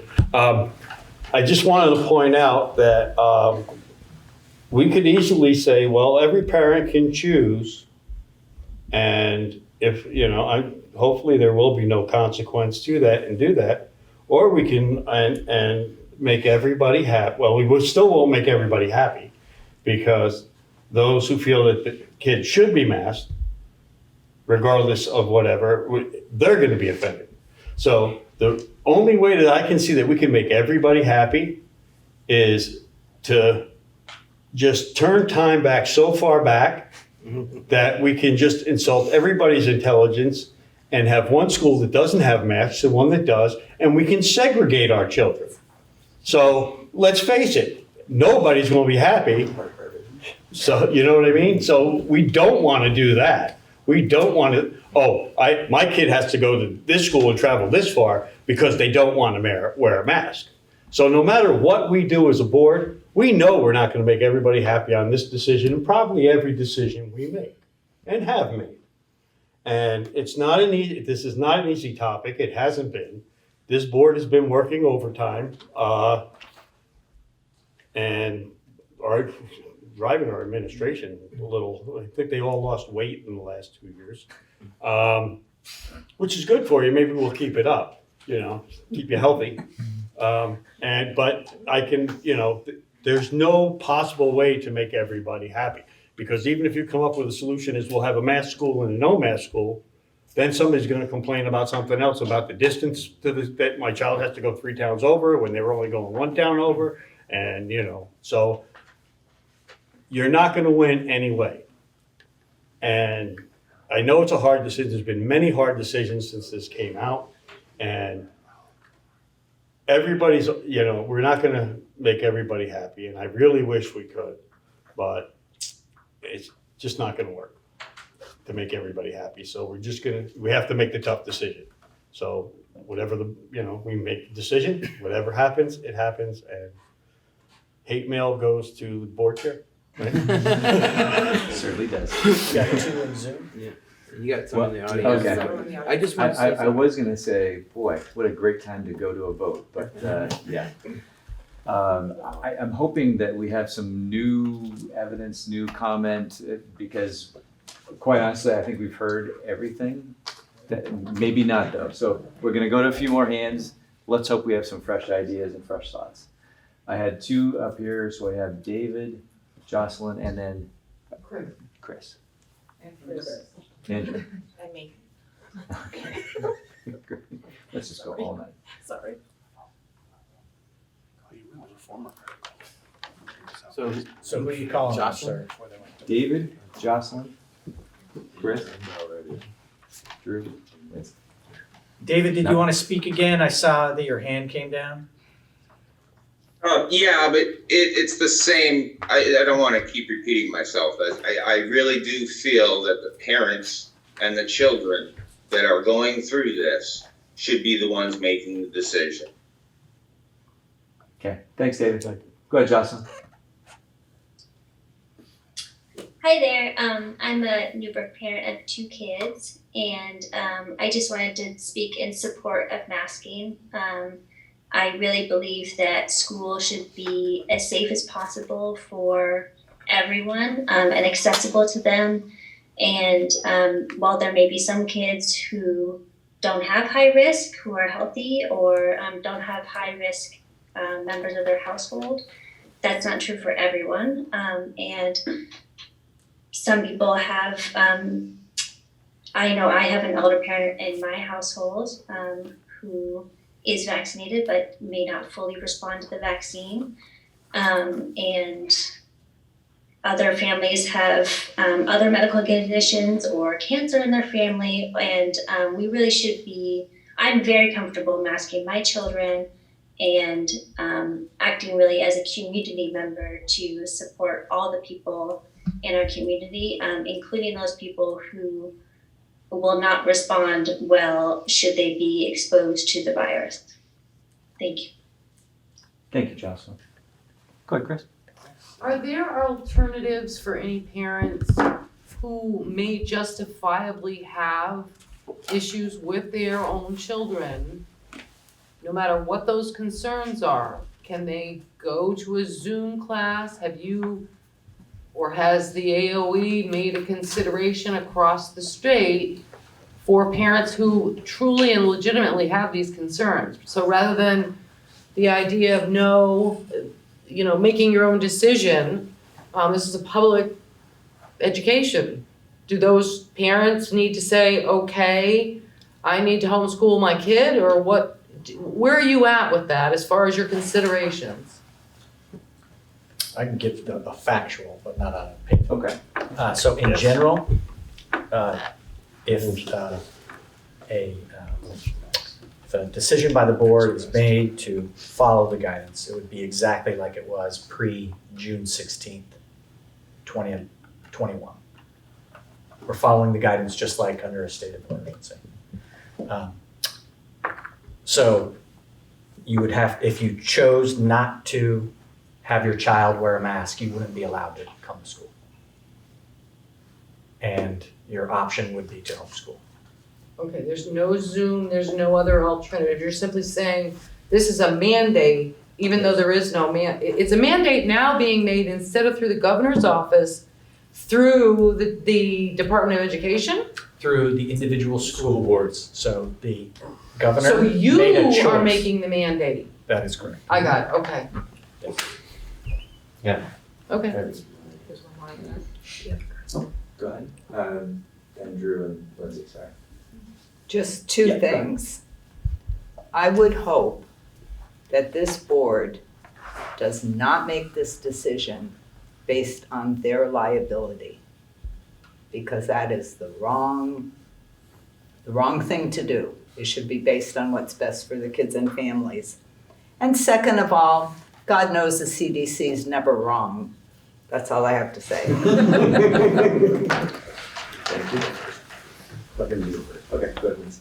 So I just also wanted to say one other point that I feel pretty strongly about is that I am absolutely not comfortable passing a motion to follow future unknown directives. And I would rather not just revisit it if it's scary later. I think that we need to know what we're saying, and we need to know what we're telling families to do.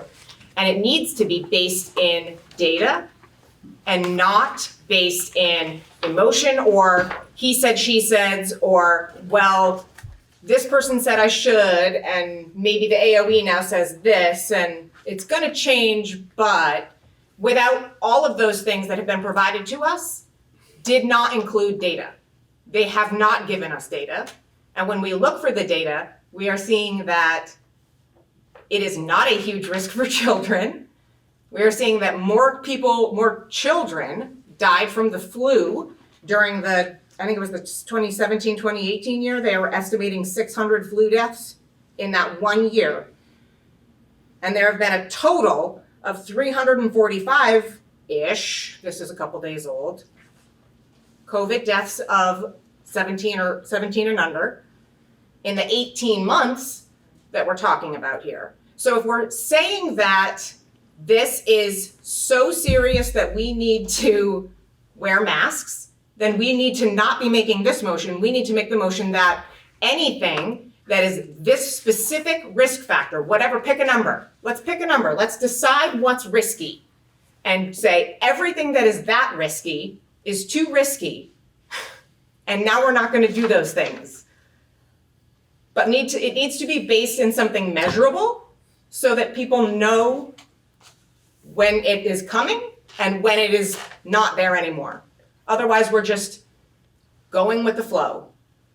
So until that exists, I can't agree with it. Oh, sorry. I'll make one point. This is not a vote on a mask mandate. So what we're voting on as a board is on a motion to follow the memorandum.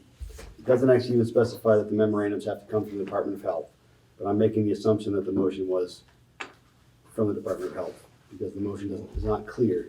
So is that a fair assumption? That's a fair assumption, yes. So They're not coming from Bill. Right, well, it doesn't say where the memorandums come from. That's good. So Good point. it does not say the AOA, it just says any memorandum. So if you want to send them a memorandum, he's going to follow it.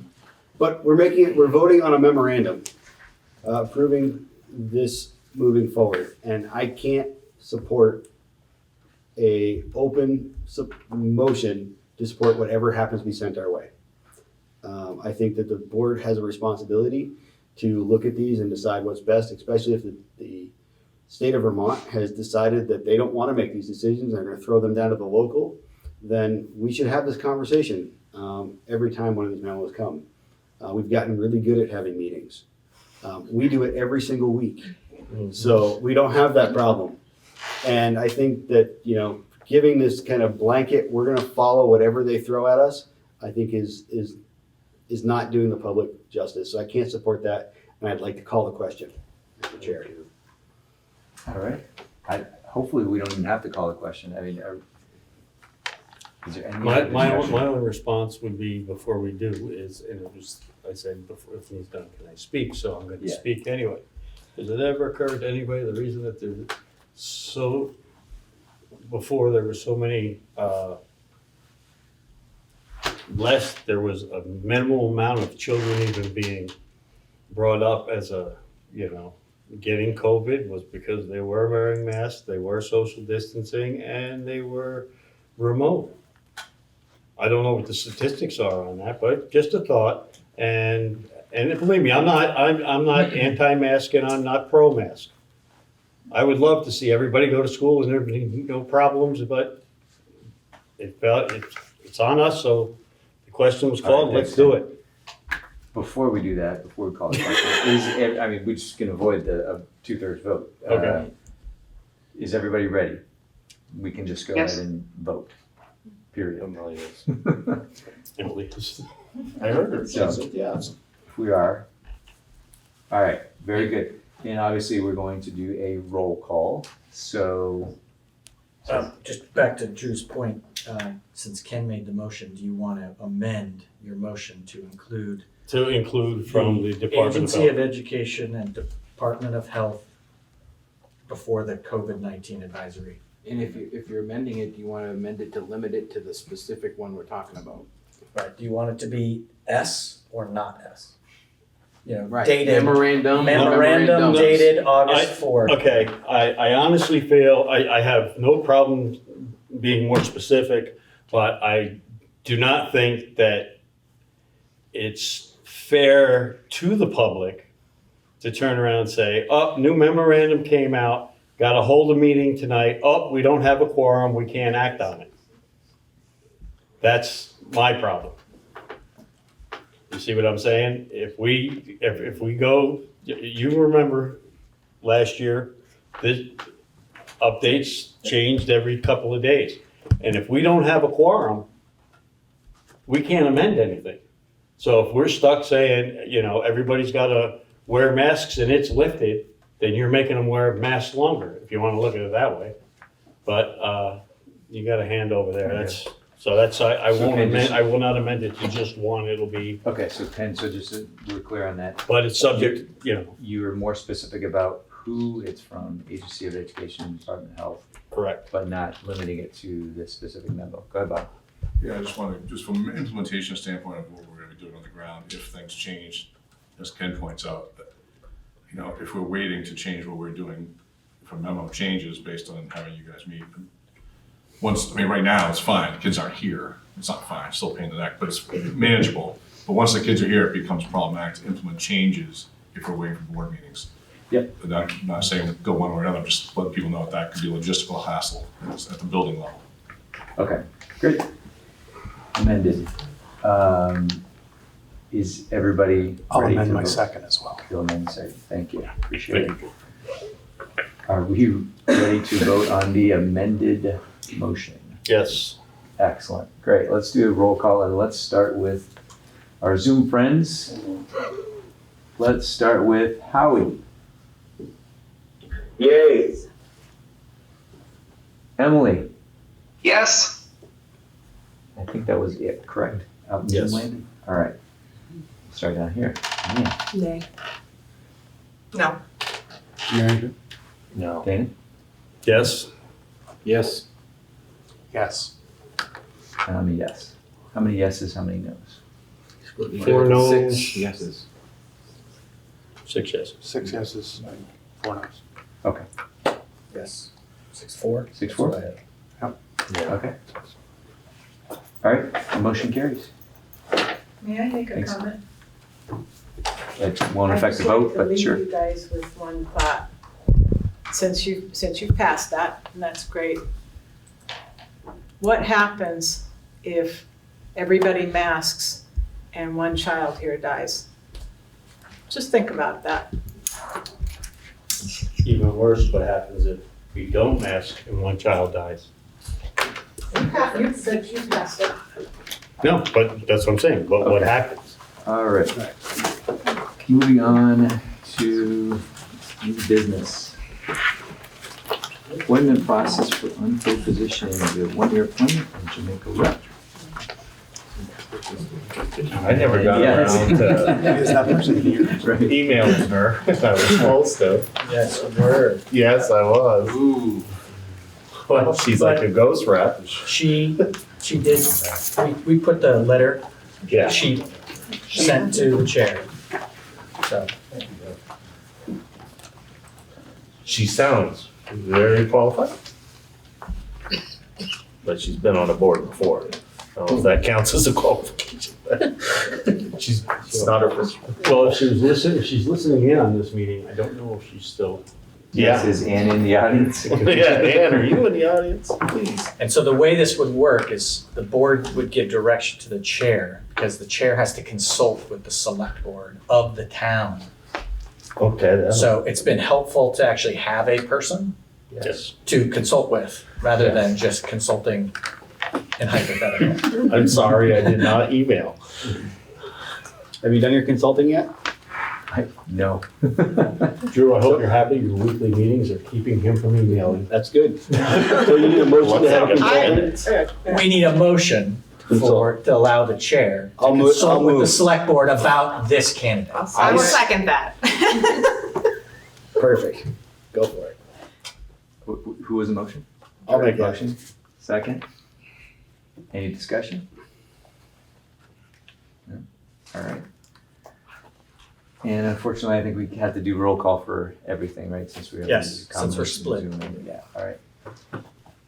All right, so we're gonna vote on that, and we'll start with you, Howie. How are you there? You're on mute if you're, Oh, for the- Yay. thank you. How Emily? we doing? Yes. Thank you. Yes. We did. Yes. Yes. Yes. Drew? Yes. Yes. Yes, sure. Sure, okay. Wow, unanimous. Motion carries unanimously. Thank you. Only they were all. All right, this is gonna be a good person to speak to on the select board. We'll go ahead and make that connection. Let's see. I promise to do Sorry about that. Come on over, Bob. Okay, now we're on to the Journey East update. Discussion and possible action. And you will note that we did break this out into two sections, both program and travel in near future, since there are kind of two components to it. I'm gonna hand it over to Bob to speak to it. All right, so the first piece I just wanted to mention to you guys is that we've been carefully monitoring our ability to travel with students outside the country, in particular to China, obviously, for the Journey East trip, which is scheduled to come this spring. And based on what we're hearing and the recommendations from CDC travel site, State Department travel site, and what we're hearing on the ground there, which includes things like quarantine when you arrive and difficulty of traveling in between cities once you're there, we are gonna not go to China this year. So and we're making the decision early enough now, even though things could change 6 months down the road before they would actually leave. They wouldn't leave until March, I believe, or early April. Because the impact of the academy, the immersive experience, is that it does absorb the kids' entire schedule for the spring semester. And by making the decision now, we're able to kind of reconfigure their schedules for the whole year and hopefully get better set up for them as we go into the year. So it'll be our hope to make a decision sometime in January, February around whether we could bump the trip to school year 23 next year. Because it was canceled in 2020, it was canceled in 2022. So we'd like to not wait another 2 years after, but we'll see what the situation is like in the world and make that decision at that time. And of course, we'll keep you guys in the loop of where we're at with that planning. So that's sort of the program piece and the travel near future piece. The program goes, we had talked to you guys, Jesse and I had presented to you guys a while back with the idea that we were gonna give you guys some feedback. I know there's a lot of people that spoke. And I just wanna make sure you guys are clear as you go into budget season that we're not asking, make sure I don't say this with too many negatives. Yeah. We are still asking for you to consider the $100,000 injection into staffing for that program to explore the feasibility of revenue generation in future years. So we're not asking the program to go away at this point. We're just saying it's not going to happen this year. But we do want to continue that program moving forward, and we do want to continue for you guys to have that on your brains as you hit the budget season around having that extra $100,000 that we talked about for that position. So that's kind of where we're at. Any questions? Were there any other alternatives to China? Well, I know because they were last minute before this. Yeah, two years ago, we explored a bunch of different options before it kind of blew up even more. To be honest, so our COVID coordinator, Giordano, who's our school nurse, we talked to in reference to all this, and her answer is, don't go anywhere right now. Yeah. So, I defer to the medical officer of my building, and her reference is at this point, you probably shouldn't be looking at all. And, and I think families were starting to see that. We had a couple of families inquire about pulling their kids as well, knowing this was sort of on the radar. So it's the right decision, I think, for right now, but it's tough because we don't want to, after 2 consecutive trips being canceled, no Mongolians coming to us in the interim year. And then we're trying to figure out how to, we're at that critical juncture on the program being in existence or not, and what the future holds. We're very nervous about the timing of all of this because of what you heard about in the last presentation. It's an incredibly valuable experience, and we don't want it to go away. And so, in fact, we think it could be a model for other things that these folks have been talking about. So, at any rate, we just want you to keep it on the radar and don't think, well, we haven't done it in a couple of years. One of those. So. Good. The world's a mess, Bob. I've heard that. You've got a question from Zoom land, Howie? Don't worry. We'll send it. Go ahead, Howie. Hey, I just have a little request. If we're gonna fund $100,000, I am not interested in funding a study of whether we can raise funds or to look into raising funds. I wanna hire somebody who's gonna raise funds and keep the program going. for that one. So I think it's a fine point, in sort of the job description moving forward, but we really need someone who's gonna, do it. Right, Not just that's, looking to do it. yeah, that is how we sold that position, was the idea of it would be to bring in someone who would not only run the program, but would do that revenue searching and finding and make it feasible.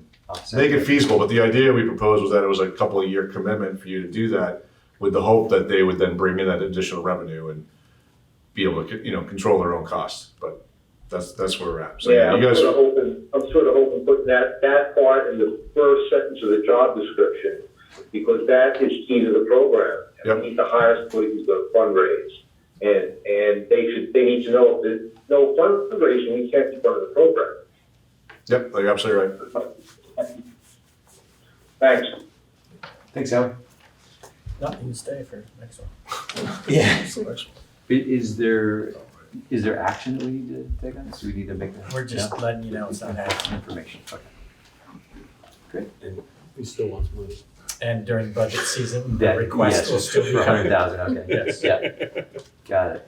All right, Leland and Great Exploration, PBGR. All right, so this is interesting that this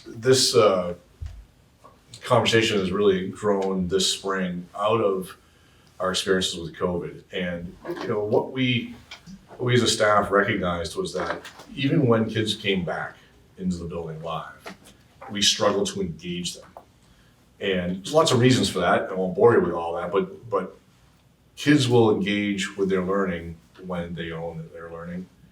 And so for us, we started thinking about in groups of teachers, really, not even me, we're thinking about how do we improve on what we do in order to make it more engaging and get kids to buy in, so they will then re-engage in general.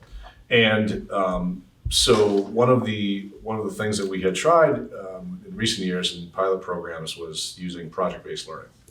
And so it was proposed to the staff, and the staff accepted it, that we are going to try a new pilot this year. We want to just give you the heads up around what it looks like, so you guys could understand it and speak about it if you had questions in the public. And there's a couple different tiers to it, so bear with me a little bit. So in the high school, let me start with the high school first, and I'll come to the middle school second, because I know some of your questions are like, well, wait, what about, just hold those for a second. Out of the 36 Wednesdays that occurred during the school year, 16 of them, we are gonna run PBL modules in the afternoon on those days. All right, we're still gonna have regular classes that are gonna meet, obviously much shorter. And we're still gonna have the opportunity for assemblies and those kinds of things to happen on those days to give the other days more time as well. But in order to pull that off, there's some professional development that's needed, there's some coaching that's needed, and there's some collaboration from teachers that's needed. And so on those 16 Wednesdays, what we're gonna do is we're gonna have high school students only come in 90 minutes late and do a delayed start for those students. If they rely on transportation, if they can't get dropped off 90 minutes later or they don't drive themselves, we will have a place for them supervised here in a structured study hall type environment, okay? So they're not gonna be just wandering. But for the students who can arrive late, they can arrive 90 minutes late. The teachers will use that time to collaborate on these PBL, these project-based learning units, and to deliver during those modules. And they will receive coaching through the people that are providing our professional learning. It's an organization up in West Lev called the Upper Valley Educators Institute, or UVEI, because we love acronyms. Those will receive 2 days of training in August from UVEI, a day in November as part of the 5 PD cycle, and that coaching will go on going throughout the year through those 16 sessions with our staff. So the staff will be divided in small groups, they'll get coaching. When they're not meeting with the coach, they'll be collaborating with other small groups of staff to prepare for project-based learning units. The idea eventually is that will grow and become more embedded in what we do instructionally. All right, so that every class will sort of adopt a project-based kind of a mode to it. And then we don't know where that could go. One of the models that these guys had us research was a school up in Cabot that does this exclusively. I can tell you about that, but I'm not going to yet because this is still very early, all right? The middle school is not gonna do the 90-minute late arrival. They're gonna just embed their work in their ongoing opportunities with kids in classroom settings. And the difference for them is that they have common planning time every day, the middle school teachers do. So they have that extra built-in time to do that work that the high school teachers don't necessarily have. So, plus the middle school, we didn't want to have them lose that additional instructional time either. So we're gonna try to do two different things at the same time in the Leland and Gray. But we're using UVEI to provide the PD, and we're going to take a shot at this. And if you remember me sort of introducing this conceptually back in May, I think it was, a lot of things that happened obviously at the end of the school year that made me delay this planning. This idea isn't just like, hey, let's just do this. It comes out of a long series of plans that we've had going back to my first year here in the building, where we actually brought in a design thinking expert to lead our staff through a design thinking experience around what do we want Leland and Gray to be in the future. So this work that the future planning committee is doing, we did as a staff 5 years ago, step one. And we created a project-based learning senior experience that we've had some success with a couple of teachers. And now we're going to be broadening it to the whole staff. So this is sort of the seed that was planted 5 years ago is now starting to blossom in a broader sense, and then we'll see where that takes us. So, but I wanted you guys to know what these guys were asking about was like, how does that fit into what we're doing? And well, it does. It fits in with what they're talking about as far as immersive learning. But this is a very small sort of puzzle piece to start off. So, but the staff is on board with it, and they're ready to give it a shot. And we've got the PD coming in, and I'll let you know how it goes. So, but I wanted you guys to know about that and be able to, if people ask, well, why the kids aren't going to school on Wednesday morning sometimes? So you can be able to answer and explain why. The teachers are getting collaborative opportunities, additional coaching, and the PD that they're receiving on project-based learning. Questions? Awesome. Yeah. Okay. Any questions? Sounds There's no Keep it possibility going. to make a common planning time in the high school, for the high school staff, similar to what the middle school is doing? No, so like There's no possibility there? in the middle school, all the middle school kids go into what we call exploratory rotations, and all the middle school teachers are free at the same time because there's only like 8 of them. But in the high school, if you had that happen, the kids would have to go somewhere. So from a master schedule standpoint, you can't do that. So teachers have, some teachers have the same prep as other teachers, right? They have common planning time, like you and I might have common planning But time. it needs to be every single teacher. To collaborate effectively, we want to be able to open it cross disciplines, and we want to be able to have access to the coach, and we can't afford to have them accessing them all day. So there's other reasons to try to do that. So the delivery of that will be, and just to give you guys some cover in that, this is not an unusual thing. There's many schools in the state of Vermont that actually have this every week, a sort of a delayed start for collaboration, professional learning. Now, I won't say a lot, but there's probably at least 5 or 6 that do this every week. I think South Burlington, Montpelier, a bunch of places do this. It's part of the culture of what they do. Instead of having a lot of early release days, they do it in the morning because they get more out of the teachers in the morning because everybody's fresh and ready to go. And is there any benefit to, this is maybe a Bill question, or a Scotty question, is there any benefit to trying to coordinate professional development in the elementary schools at the same time?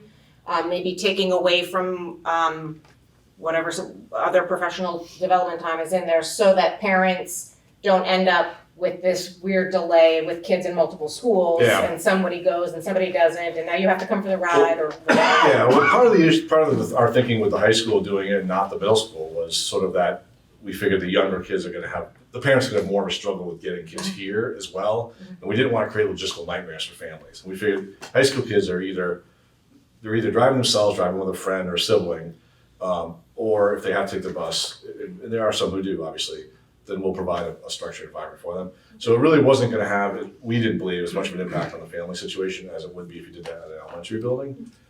I'd love to see that too, and figure out ways to do it, but then you could create after-school programming in the morning, maybe. I mean, there's ways to kind of develop different types of programming to meet that need, but we didn't want to take that on in year one. We wanted to try to keep it as simple as we could. So. Cool.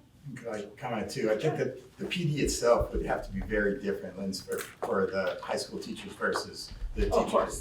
So and we really are. I think the whole district is really on board for this ride. I think it's a very cool opportunity, especially for kids who live in the valley. But like, it wouldn't save us any money by trying to get all of the teachers together at once, because we'd still need to break them out in grade bands in order to make it make sense. Yeah, I was just considering for logistics, but I take your point of, why it's different for middle school.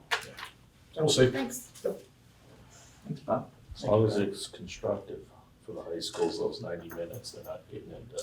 Oh, yeah, absolutely. No, it's gonna be pretty structured too. I mean, it's really gonna be pretty structured, and, you know, they're gonna have units they're gonna be developing for their own implementation, so it's in their best interest to do it effectively as well, because they're gonna be rolling it out, right? So. Well, this is your chance to start college a little sooner, like a little responsibility. For the kids, yeah. Carry your own And I work. think, you know, one of the, I mean, not this year probably, but in the longer term, when you think about it, you can think about how the ideal is, if I wanna really study anything, I can figure out how to match proficiencies with this topic.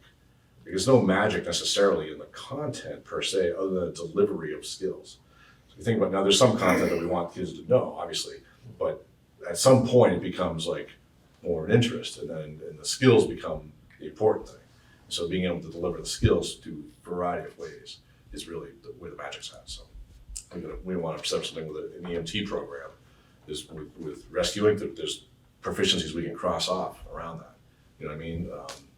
So there's all sorts of ways to get kids educated and have them be immersed in their learning. Keep me interested in learning. That's it, engagement, especially right now. Yeah. I'm excited, I can't wait to hear updates. Yep, well, I can put it in my monthly reports, just so you know where we're at. Yeah, I think it's awesome. I will tell you this, the first module we're doing in September and early October, the teachers, because they won't have been fully trained yet, those units will really be more global. Like the freshmen, we're really attacking like study skills, organizational strategies, that kind of stuff. The sophomores are gonna be really hitting some community service projects and opportunities. And the juniors and seniors will be kind of delving into career and college readiness. So there won't be content driven, but we're gonna utilize the transferable skills to measure the success of those things. And so we can report on how that's going, which would be cool, so. That's cool. All right. Thanks. Great stuff. Thank you, Robert. All right, request for proposal, extended day childcare. This is Lindsay's Yes, Lindsay, go get it. I'm so glad this is on here, you have no idea. Poor Bill has heard me stand on my soapbox about this all summer at least. Every week. Every single week. So I would love for the board to get on board with the idea of extended day childcare. So early care, after care. The idea being, it would be awesome if we could basically put out an RFP to have somebody else run it. We will provide the facilities with bathrooms and electricity and somebody else can come in and run early care, aftercare programs for us. It would obviously end up being something that families could opt in to pay for, similar to how they currently pay for childcare.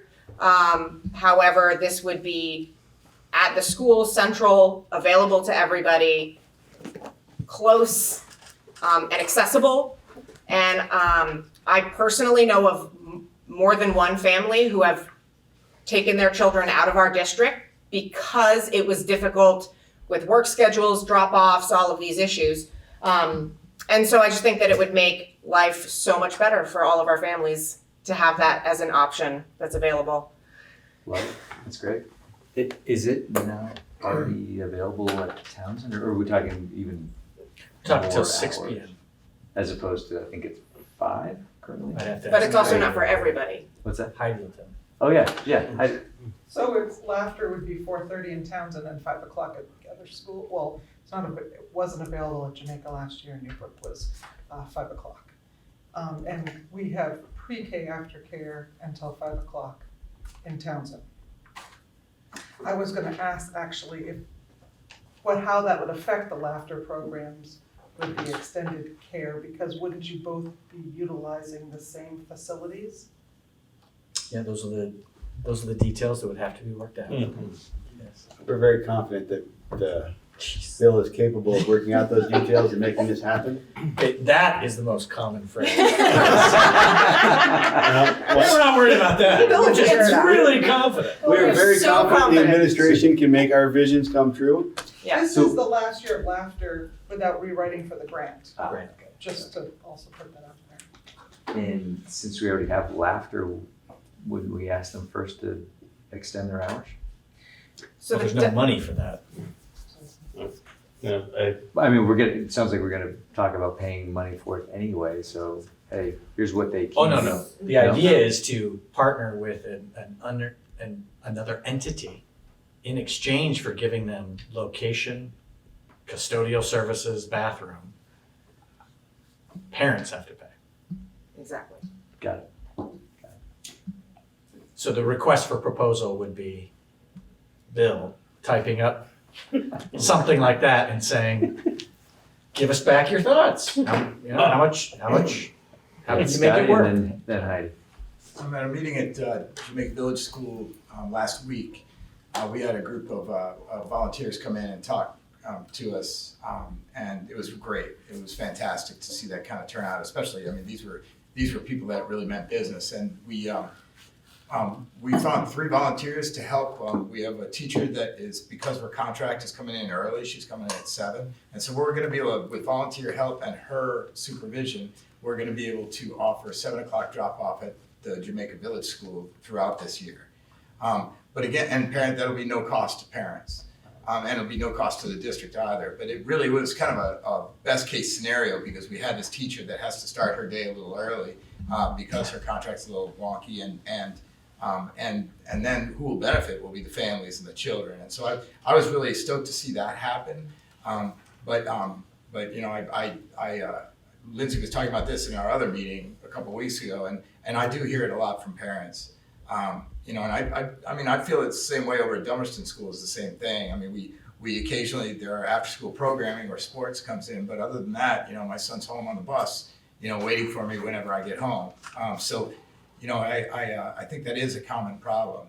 I wonder, you know, about this model just because I would hope they would have sliding scale or things like that because of, you know, we would end up with equity issues otherwise. But I would love to be able to offer that kind of service at our schools. Thanks, Guy. I just have some logistical questions that I want the board to think about if they consider this. One of my reservations is when you have a private company come into a building where you have specific rules and regulations and policies that laughter follows and school personnel follow. For instance, if there's a behavioral problem in a laughter program, the principal is asked to deal with some of that. I would be concerned about how much responsibility we'd be asking the principal sort of to take on when the private company isn't aware of a lot of our policies and how we handle behavior.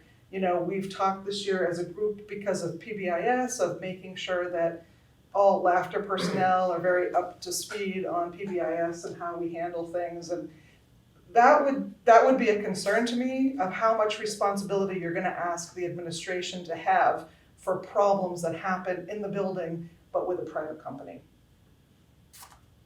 But we definitely could take advantage of the before school because that is certainly an issue everywhere of people dropping off kids before there's personnel on premises, so. Makes sense. Oh, sorry, go ahead, Ken. There are a lot of issues involved with this. There is, I mean, I can understand that, okay, we're gonna volunteer our custodial staff to, I would imagine they'd have to come in earlier if there was a mess or, you know, that kind of stuff, and they would know when it was, so their hours would probably change some, I would imagine, maybe not. You also have legal issues. If you, and I know, it's interesting, I know this because I know somebody who has a building and they use it for, it's a dojo, and that area is in need of an after-school type program, and the only way it could be run would be to have an outside person come in, it would be their program, they would run it, they would have to be licensed, they would have to be insured, and all this stuff would have to, and Those things. we as a school. That's how it works. Well, I know, but we as a school district would also have to jump in and say, okay, we have to override what you say is a legitimate employee because we have to make sure that, because there are children, right, in our building, that person has a background check. Yeah, these are all the details that. Yes, so all these details need to be worked out. Yes. Just pointing out, it's not as So if the simple board as. is on board, Bill would love nothing more than to make this. And Scotty also would love Something. nothing more. You heard that from Yeah, Scotty. you heard Scotty say he's on board too. Oh, So he would love to work out I'm some on of these board. details and present it back to us as something to Consider, yeah. consider. Yeah, no. I think it's great. I don't disagree with it, because when we had that offering initially at Townsend, that was a huge benefit. And people were definitely willing to pay. I don't even remember what we charged, but it was Yeah, for the laughter program. yeah, fairly nominal fee, and very well attended, and it definitely helped out a lot of families that did not get to school or pick up their kid until 5 o'clock or whatever. If anybody has thoughts on additional strategies to consider, Bill would love to hear those. Is there a remote option? Bill, I'd like to hear you say you'd love to hear something rather than be told you'd love to hear something. But seriously, this is not, we're going to do this. This is not an RFP in the sense of an RFP for real, like where we want this and this is what we're willing to pay and you tell me. Put together what an RFP would Flesh out look an like. idea that might work. This is what here. our insurance RFP company is a very says. specific term. Okay. Yeah. Okay. An RFP's not going out. Yeah. No. Research This is the is gonna be feasibility. done. This is a Yes. really, Feasibility really study. back of the Prepare envelope all of the feasibility information so that study. there could be. Okay, so you're not asking for, what you're asking for is Explore. to task the superintendent to explore this. Flesh it out. So I'd be in Flesh it favor out of to a the motion point where the board for a can direction get to a decision. to have the And take superintendent it. Where flesh do that we out. stand legally, where do we Yes. stand morally, where do we stand, and where do we All sit, the masks. No. Here are the challenges, here are the opportunities, this is what you can do. And then this we is how can you send get it back around to the it, all state that and stuff, make them decide. you know? Yeah.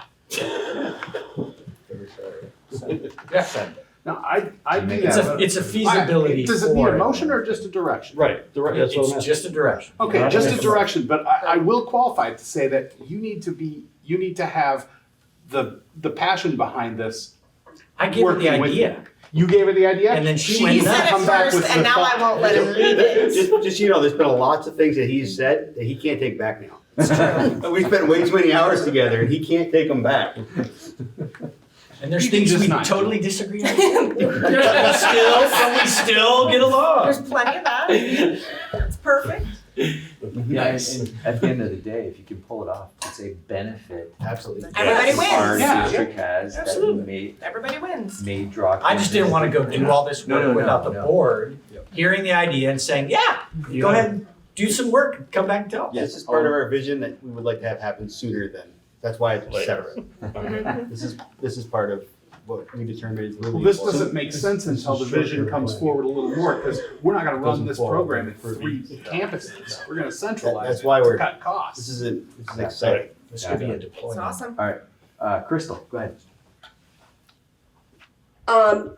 I understand that you're looking into possibly a private company for the daycare. But with the laughter program, I know that my daughter Kylie, she has gotten all of her community service hours for 7th and 8th grade by helping out with the laughter program. And she actually, even though she has all of her hours, she still gets a hold of Heidi to put her in touch with who she can help out with laughter. So that's an option as well, seeing if some of the kids could help out. Thanks, Crystal. Okay. Yeah. I've got my direction. All right. Thank you. That's Thank fine. you. Awesome. Where's schools? Let's see. Nobody send you a link. Can I make a motion? Board chairs. To sign those contracts. as And presented? and I would second that motion. I would too. I don't know if you got that. Go ahead. I wanted to make a motion to direct the board chair to sign the contracts as presented in the board packet. Ken seconded. And I second it. And Mike seconded it. Yep. Any discussion? I thirded it. Move the question. Seeing none, don't say that. You wanna slow this down? Come on. All right, we have to go to roll call on this one. Let's start typos. with our Zoom friends. Emily, Yes. Howie, Yeah. Leanne, Yeah. Yes. Lindsay, Yes. Drew. Yes. Dana. I Yes. said yes. Here we God, are. I'm ahead of Yes. myself. Thumbs up. 10 yes. Yes. Yes. All right, motion carries, unanimous. Okay, keep rolling, man. Okay, I'd like to make a motion to approve Making the up minutes time of here. June 14th, 2021. Do I have a second? Some. Mike, Good job. Any You gotta give me discussion? one. You got it. Seeing none, roll call. Emily, Yes. this is gonna go fast now. Howie. Yay. Yes. Leanne. Yes. Lindsay, Yes. Yes. and Mike. Joe. Motion carries unanimously. Let's see, no principals reports. Approve the financials. I'd like to make a motion to approve the financials. Do I have a As, second? I'll second it. because he reviewed them. Yes, I did. It's very appropriate then. Any discussion? Seeing Do we need a none. dollar amount I would need a or a PO? computer for a dollar amount. Okay. Do you know it? I don't. Oh, I thought you were gonna give me some numbers. No. Terry Fletcher sends us the stuff in an email. Yeah. And, Oh. you know, we give it back to her and I didn't bring that piece of Okay, thing. so hold I on. see Lori. Lori Garland. Lori Garland. Phone a friend. He's a lifeline. Hi, guys. Okay, so this would be the AP number 8 on 811. Yeah. Is that right? Yes. No? Okay. So 175,306.56. Okay, so my motion now is to approve AP 8 for that amount that Lori just said. Can you say the amount again? 175,306.56.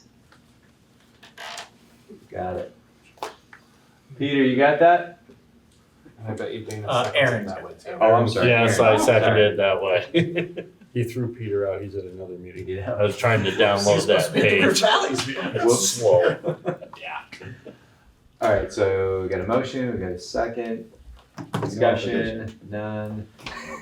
Lindsay's giving the wave. Yes. Emily, thank you. Anticipation, I like it. Howie. Yay. You can see that. Yes. Man. Yes. Lindsay, Drew. Drew. True. Yes. Dana. Yes. Yes. Ken. Yes. Yes. Punchy out of 910. Yeah, you I did tell it. you. All right, motion carries unanimously. All right. Show LNG. LNG building update. Greg Frost. There's Greg. Thank you for being patient. Greg. Holy moly. Yeah, thanks, Greg. Wake up, Greg. Yeah, thanks, Rick. Good times. All right, so Greg, you're gonna walk them through briefly your report. Don't read everything to them. Give them the highlights. Get them excited. If they are polite and listen nicely, then I'll show your pictures that you took today of the beauty that Leland and Gray is.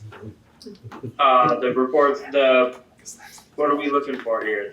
I provided them the long-term planning report update that you provided to the long-term planning group on July 14th, 2021. And I just wanted you to add a little color to what is in the written report because this will be public knowledge for people to hear about. Okay. Yes, so when I started, it was kind of I had to go through a lot of Chris's stuff and figure out what was where and what it all meant. And so I went back and initially some of the notes were kind of more or less saying that it looked like we needed a new structure. After a meeting with Lori Garland, she said, you know, I really ought to go back and watch one of the school board meetings. And when I did that, I found that the engineer wasn't overly concerned about the structural integrity of the building so much as it was these aesthetic issues that it was creating. So we were running into you know, the deflection of the floor beams, and so it was creating cracks in the flooring. So I thought, well, again, I mean, it's deflecting more than we would like, but the fact is we can change that by just putting different flooring down. You know, we can put carpet down that will absorb that deflection and not crack and break and fall apart. The beams, we've started drilling some of them. We're gonna drill all the beams ourselves because we had them tested. There's no asbestos. So we're gonna drill the beams. We're gonna box them in a way that we can take it apart. So we're gonna just kind of, just box them like a column style box. Screw it on the edges so that you can just remove it and check it, annually to see, the first year we'll probably do it a few times, but just to kind of monitor those drill holes and see, are we still having moisture in the columns? But again, they were talking more or less about it being an aesthetic issue of them just looking terrible, which they do, but we can change that. And so we're in the process of doing that. So I think for me, once we got through that with the long-term planning committee and I saw that, I said, all right, let's go. Let's start to, make some really good improvements on this place and pretty it up and fix what we can fix and just, do everything we can do. Greg, in your written report, you talk about when you watched the engineer speak directly to the integrity of the building. Could you just speak a little bit more to that? Because I think there's a lot of people interested in knowing what the engineer actually said versus what we may have heard during excitement or concern for the future. I don't have it up, but I think in the newest one that I sent you that I would have no problem with you sharing it with anyone that wanted to see it. I put in times and times of the meeting, like during the meeting, what date it was. I think it's the December, sometime in December. Yeah, you quoted all that. It was perfect. Yeah. So that's in there, December, and then there's moments in there where he says, it's not a structural issue. It's a I think he said it's not a structural concern as far as the beams go. It's just the aesthetic of what that will look like. The deflection of the beams, I believe his words were, they deflect more than he would have liked to have seen for those beams, but they're not a concern that they're going to cave in and not hold up. And so, so again, for me, being a guy coming from the building trades, I said, okay, so it's just, you have an old building built on a sandy substrate that's just moving a little more than you would like it to. So we can't do much about that. And we probably don't have $80 to $100 million. So I say we work with what we have and make decisions that are going to work with what we have. Thank you, Greg. That's what I was looking for. Can I show, were you guys polite? Can I show you guys? Go. Jay's got a question. I just want to say that I know from our long-term planning discussion, obviously one of our concerns is our physical structure. We were very excited to hear that we do not have a building that is in danger of collapsing. We do have a safe structure that we can work from for many years to come. So that was exciting news, and we appreciate Greg's kind of chasing down that information. Yeah, that's very Huge. exciting. And that has, as Bill pointed out, that's been a concern of lots of folks. So glad to put that one to rest. Okay. All right, Greg. You're going to talk us through what you see. You ready? Sure. No problem. All right. So the first one here, I believe, is the room you're sitting in. We relit the library with LEDs. So those are all 2x2 selectable LED fixtures. So we didn't have the time and the money to invest in an engineer to come in and specify, put in X light. So what we did instead was we went through, we looked at the areas, we knew that they all needed to be between 6 and 8 feet apart. And so we just kind of spaced it out ourselves, and we chose a selectable light. So those lights you're looking at, we can make them 3K, 4K, or 5K light. So right now they're in a 4K light, which is like a daylight. A 3K is a little bit more of a yellow light, and a 5K is that kind of bluish, really white light. And we can also operate them at 20 watt, 30 watt, and 40 watt. Those are running at 20 watt. And as you can see, you're still getting plenty of light in that room. We were really excited. When Efficiency Vermont came through with us, we were estimating that we were going to have to run them at 30 watts of light, and it turns out that we're able to run them at 20 because LEDs just create so much light. All right, awesome. Next picture, buddy. Ready? Yeah, sure. I think it's the same room, so we'll go to another. Yeah, I think it was just a different angle of that room. Okay. We just got kind of different angles of the different spaces. That was just, the right side there. Which hallway? Oh, okay. So this is when you walk in the front door. I was really concerned with just kind of the ceiling tile in general. So we went through and actually the guys painted all the track. It was all really yellow. Like if you look on B level, when you walk out of there, you'll see the track is still pretty yellow. So the long-term plan is to eventually do all of it. And the tiles were, they were aged. They had a lot of nicks and dents and dings and marks and holes in them. The whole A level, and we in the hallways anyways, we painted all the track and we replaced all the ceiling tiles. So they're all brand new. And again, you can see all new LEDs. The hallways are really bright. I noticed it as soon as you walked in. Really cool. Yeah. Mm-hmm. I love this one. Yeah. Yeah, so Dutton Gym, They were putting that up today.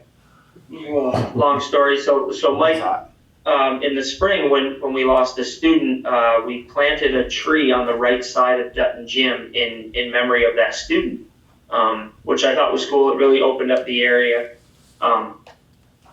And it made us realize that it needed a coat of paint. So we painted it, and I noticed that the sign, you could barely read the words on it. So I had Mike Bingham, the facility guy at the high school, he took it down for me, and I just polished it up, and I painted the back of it green, and then polished up all the letters again, threw 4 or 5 coats of lacquer finish on it, and I think it looks really cool. It's a fresh look at a really cool part of Townsend, that I hope it really sticks out and people notice it. Wow. This is room A3. We laid down some new floor in this room, but you can see it has also been relit. So the flooring is a Forbo Flotex flooring, so it's not the same as your typical carpet. It's a vertical grain carpet. It's going to feel a little more meshy. It's actually really soft on your feet. But it cleans up amazing. Stains and whatnot just come right out of it. It's not actually wet like it kind of looks. It's just the way the light kind of shines off of it. But and then that back wall was those partition walls that are there, and some of them are pretty faded. So we just threw a coat of paint on it to dress it up, and it looks really nice. We're excited about using this flooring moving forward, and just to see with flooring and paint and lighting, what you can really do in a room and how much we can dress one up. This is just the other side of that room. If you enter in the other 2 doors, that A3 room is kind of like a double room. So it's just the same space. This particular room was 2 rooms Thursday of last week. There was a wall that separated there. You can kind of see where the whiteboard ends. That was a wall. Mike took it down, and when he took it down, he found old carpet underneath it. And so it was just going to look pretty bad. It needed to be painted because I think it was 4 different colors in there. I didn't want to put it on him because he's been really busy as it is, doing a lot of projects over there. But I said, man, it's really the time to do that room. You've got it all torn apart. There's nothing in it. You've got the flooring. We had enough left over from that project that we were within a box of having enough. And Mike and I actually met up there this weekend, and we knocked out this room. I think it came out great. This is just it from the hallway looking into that same space. This is just one of the hallways, just kind of giving you another look at the ceiling. Painting the track and putting in new tile has, between that and the lighting has just made that A level really bright. It's really changed, to me anyways, I think it's really changed in a positive way, the outlook of it. I'm really hoping to really change the culture about, how kids can feel about that place. I want it to be someplace they can take a lot of pride in and really look forward to going there as they age through elementary. Thank you, buddy.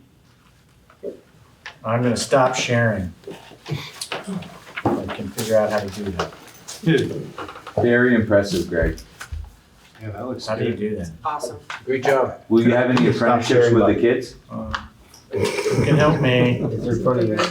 Could I take a second to brag him up a little bit? While he was doing all that, he also had time to come to our school at Newbrook. And we had built a wall that had been, the concrete block had been torn out. We had built a wall about 5 years ago that wasn't fire compliant. He tore the thing out, packed it with insulation, which hadn't been insulated prior. You could hear like kids between the rooms. And he drywalled and mudded and painted the whole project. The whole thing took 2 days. And if you've ever done that kind of work, you're always waiting for it to dry and whatnot. He was finding other things to do. He's running something up to the high school and running something back and doing some more mud. The man is a dynamo. Nice. Howie's got a comment for it. Go ahead, Howie. Yeah, I want to thank you for doing all this work. It's awesome to see it happening and taking pride in that building. I mean, once upon a time, schools were built like palaces. And I'm going to second that opinion about sheetrocking or covering the bare cinder block. Very few places is bare cinder block considered a finished wall. And, if we're going to keep this building, I would like to see the bare cinder block, covered somehow. So bravo to you, and you have all my support with what you're doing. Thank you. Thanks, Howie. Greg, you can go. Thank you so much, man. Yeah. Thanks for giving us your evening. Sorry for holding you up. Should have had him go first. All right. All right. Policy's gonna be easy. Yeah. Yes. Policy set us up for success. Yeah. Can we do all at once or we have to do individual? I think we can. Because they're all the same. Yeah, there was only one small revision where we removed a piece of boilerplate language that says the district does or does not provide transportation, and obviously we do. So we made that correction, and other than that, it's all exactly as it was before. So no changes, reviewed with no changes, except for that one minor one. All right, so we need a motion to. So I'll make the motion that we approve the policy C3, C6, C7, C8, and D3. Second. All right, any discussion? Seeing none. Let's do the roll call. Oh, sorry, go ahead, Bob. Just a quick question, whatever happened with that weapons one? We used the one that you suggested. Actually, but that got kicked. Is that part of the That's attorney one of the review? ones that Bill pulled out. Attorney is reviewing. Oh, being reviewed, thank you. Yeah, so that'll come up in a future meeting. Yes, we took your Yeah, we took your suggestions very suggestions. seriously. Warned and then they get adopted. These are refusable. It's fine. Yeah, so we're just saying that we've reviewed them, right? I mean, they've already been warned and accepted, so this is just a 3-year review that Bill. Right, we're just making asked sure us. they go through. So do we reapprove that? We don't have to, No, it- we don't have to. We put it on there's a place for review. It says revive. So So all we do is acknowledge that they're. you're acknowledging the review was done. I was and just you- like- You accept the review by the policy But, committee. right. Is that the motion or? I'll amend my motion to say that, Yeah. if. I think that would be appropriate. Yeah. To accept the review. To, yeah, that, I'll amend my second to say that too. Why not? All right. Perfect. I'm guessing no discussion. All right, Emily? Yes. Howie? Aye. Leanne? Yes. Yes. Yes. Yes. Aye. yes, aye. Motion carries unanimously. Next All right. meeting and then. Yeah, Fine. right, before we adjourn. So we are going to have a meeting on, what's the date? Is it- Right now. Yep, Monday. That's 30th? Yeah. Is that right? That just happened. We'd like to request that we have an agenda item on that meeting to discuss the long-term plan. And that's it, right? Sole item. Sole item. Unless agenda? somebody else wants something else, but that's what we'd like to ask for. Okay. And starting time? Same, 7, 6, 7? 7, August 30th. Same setup. Same. 7 August 30th. Okay. All right, I'll entertain that last motion. Move to adjourn. Second? Second. Does anybody want I know you. an extra copy to give to somebody? All right, sorry. These are available Emily? online too, but we have more. Howie? Aye. I I wonder if you give it to this. Oh, no, they'll have more. They're gonna do Brattleboro. Yeah, so-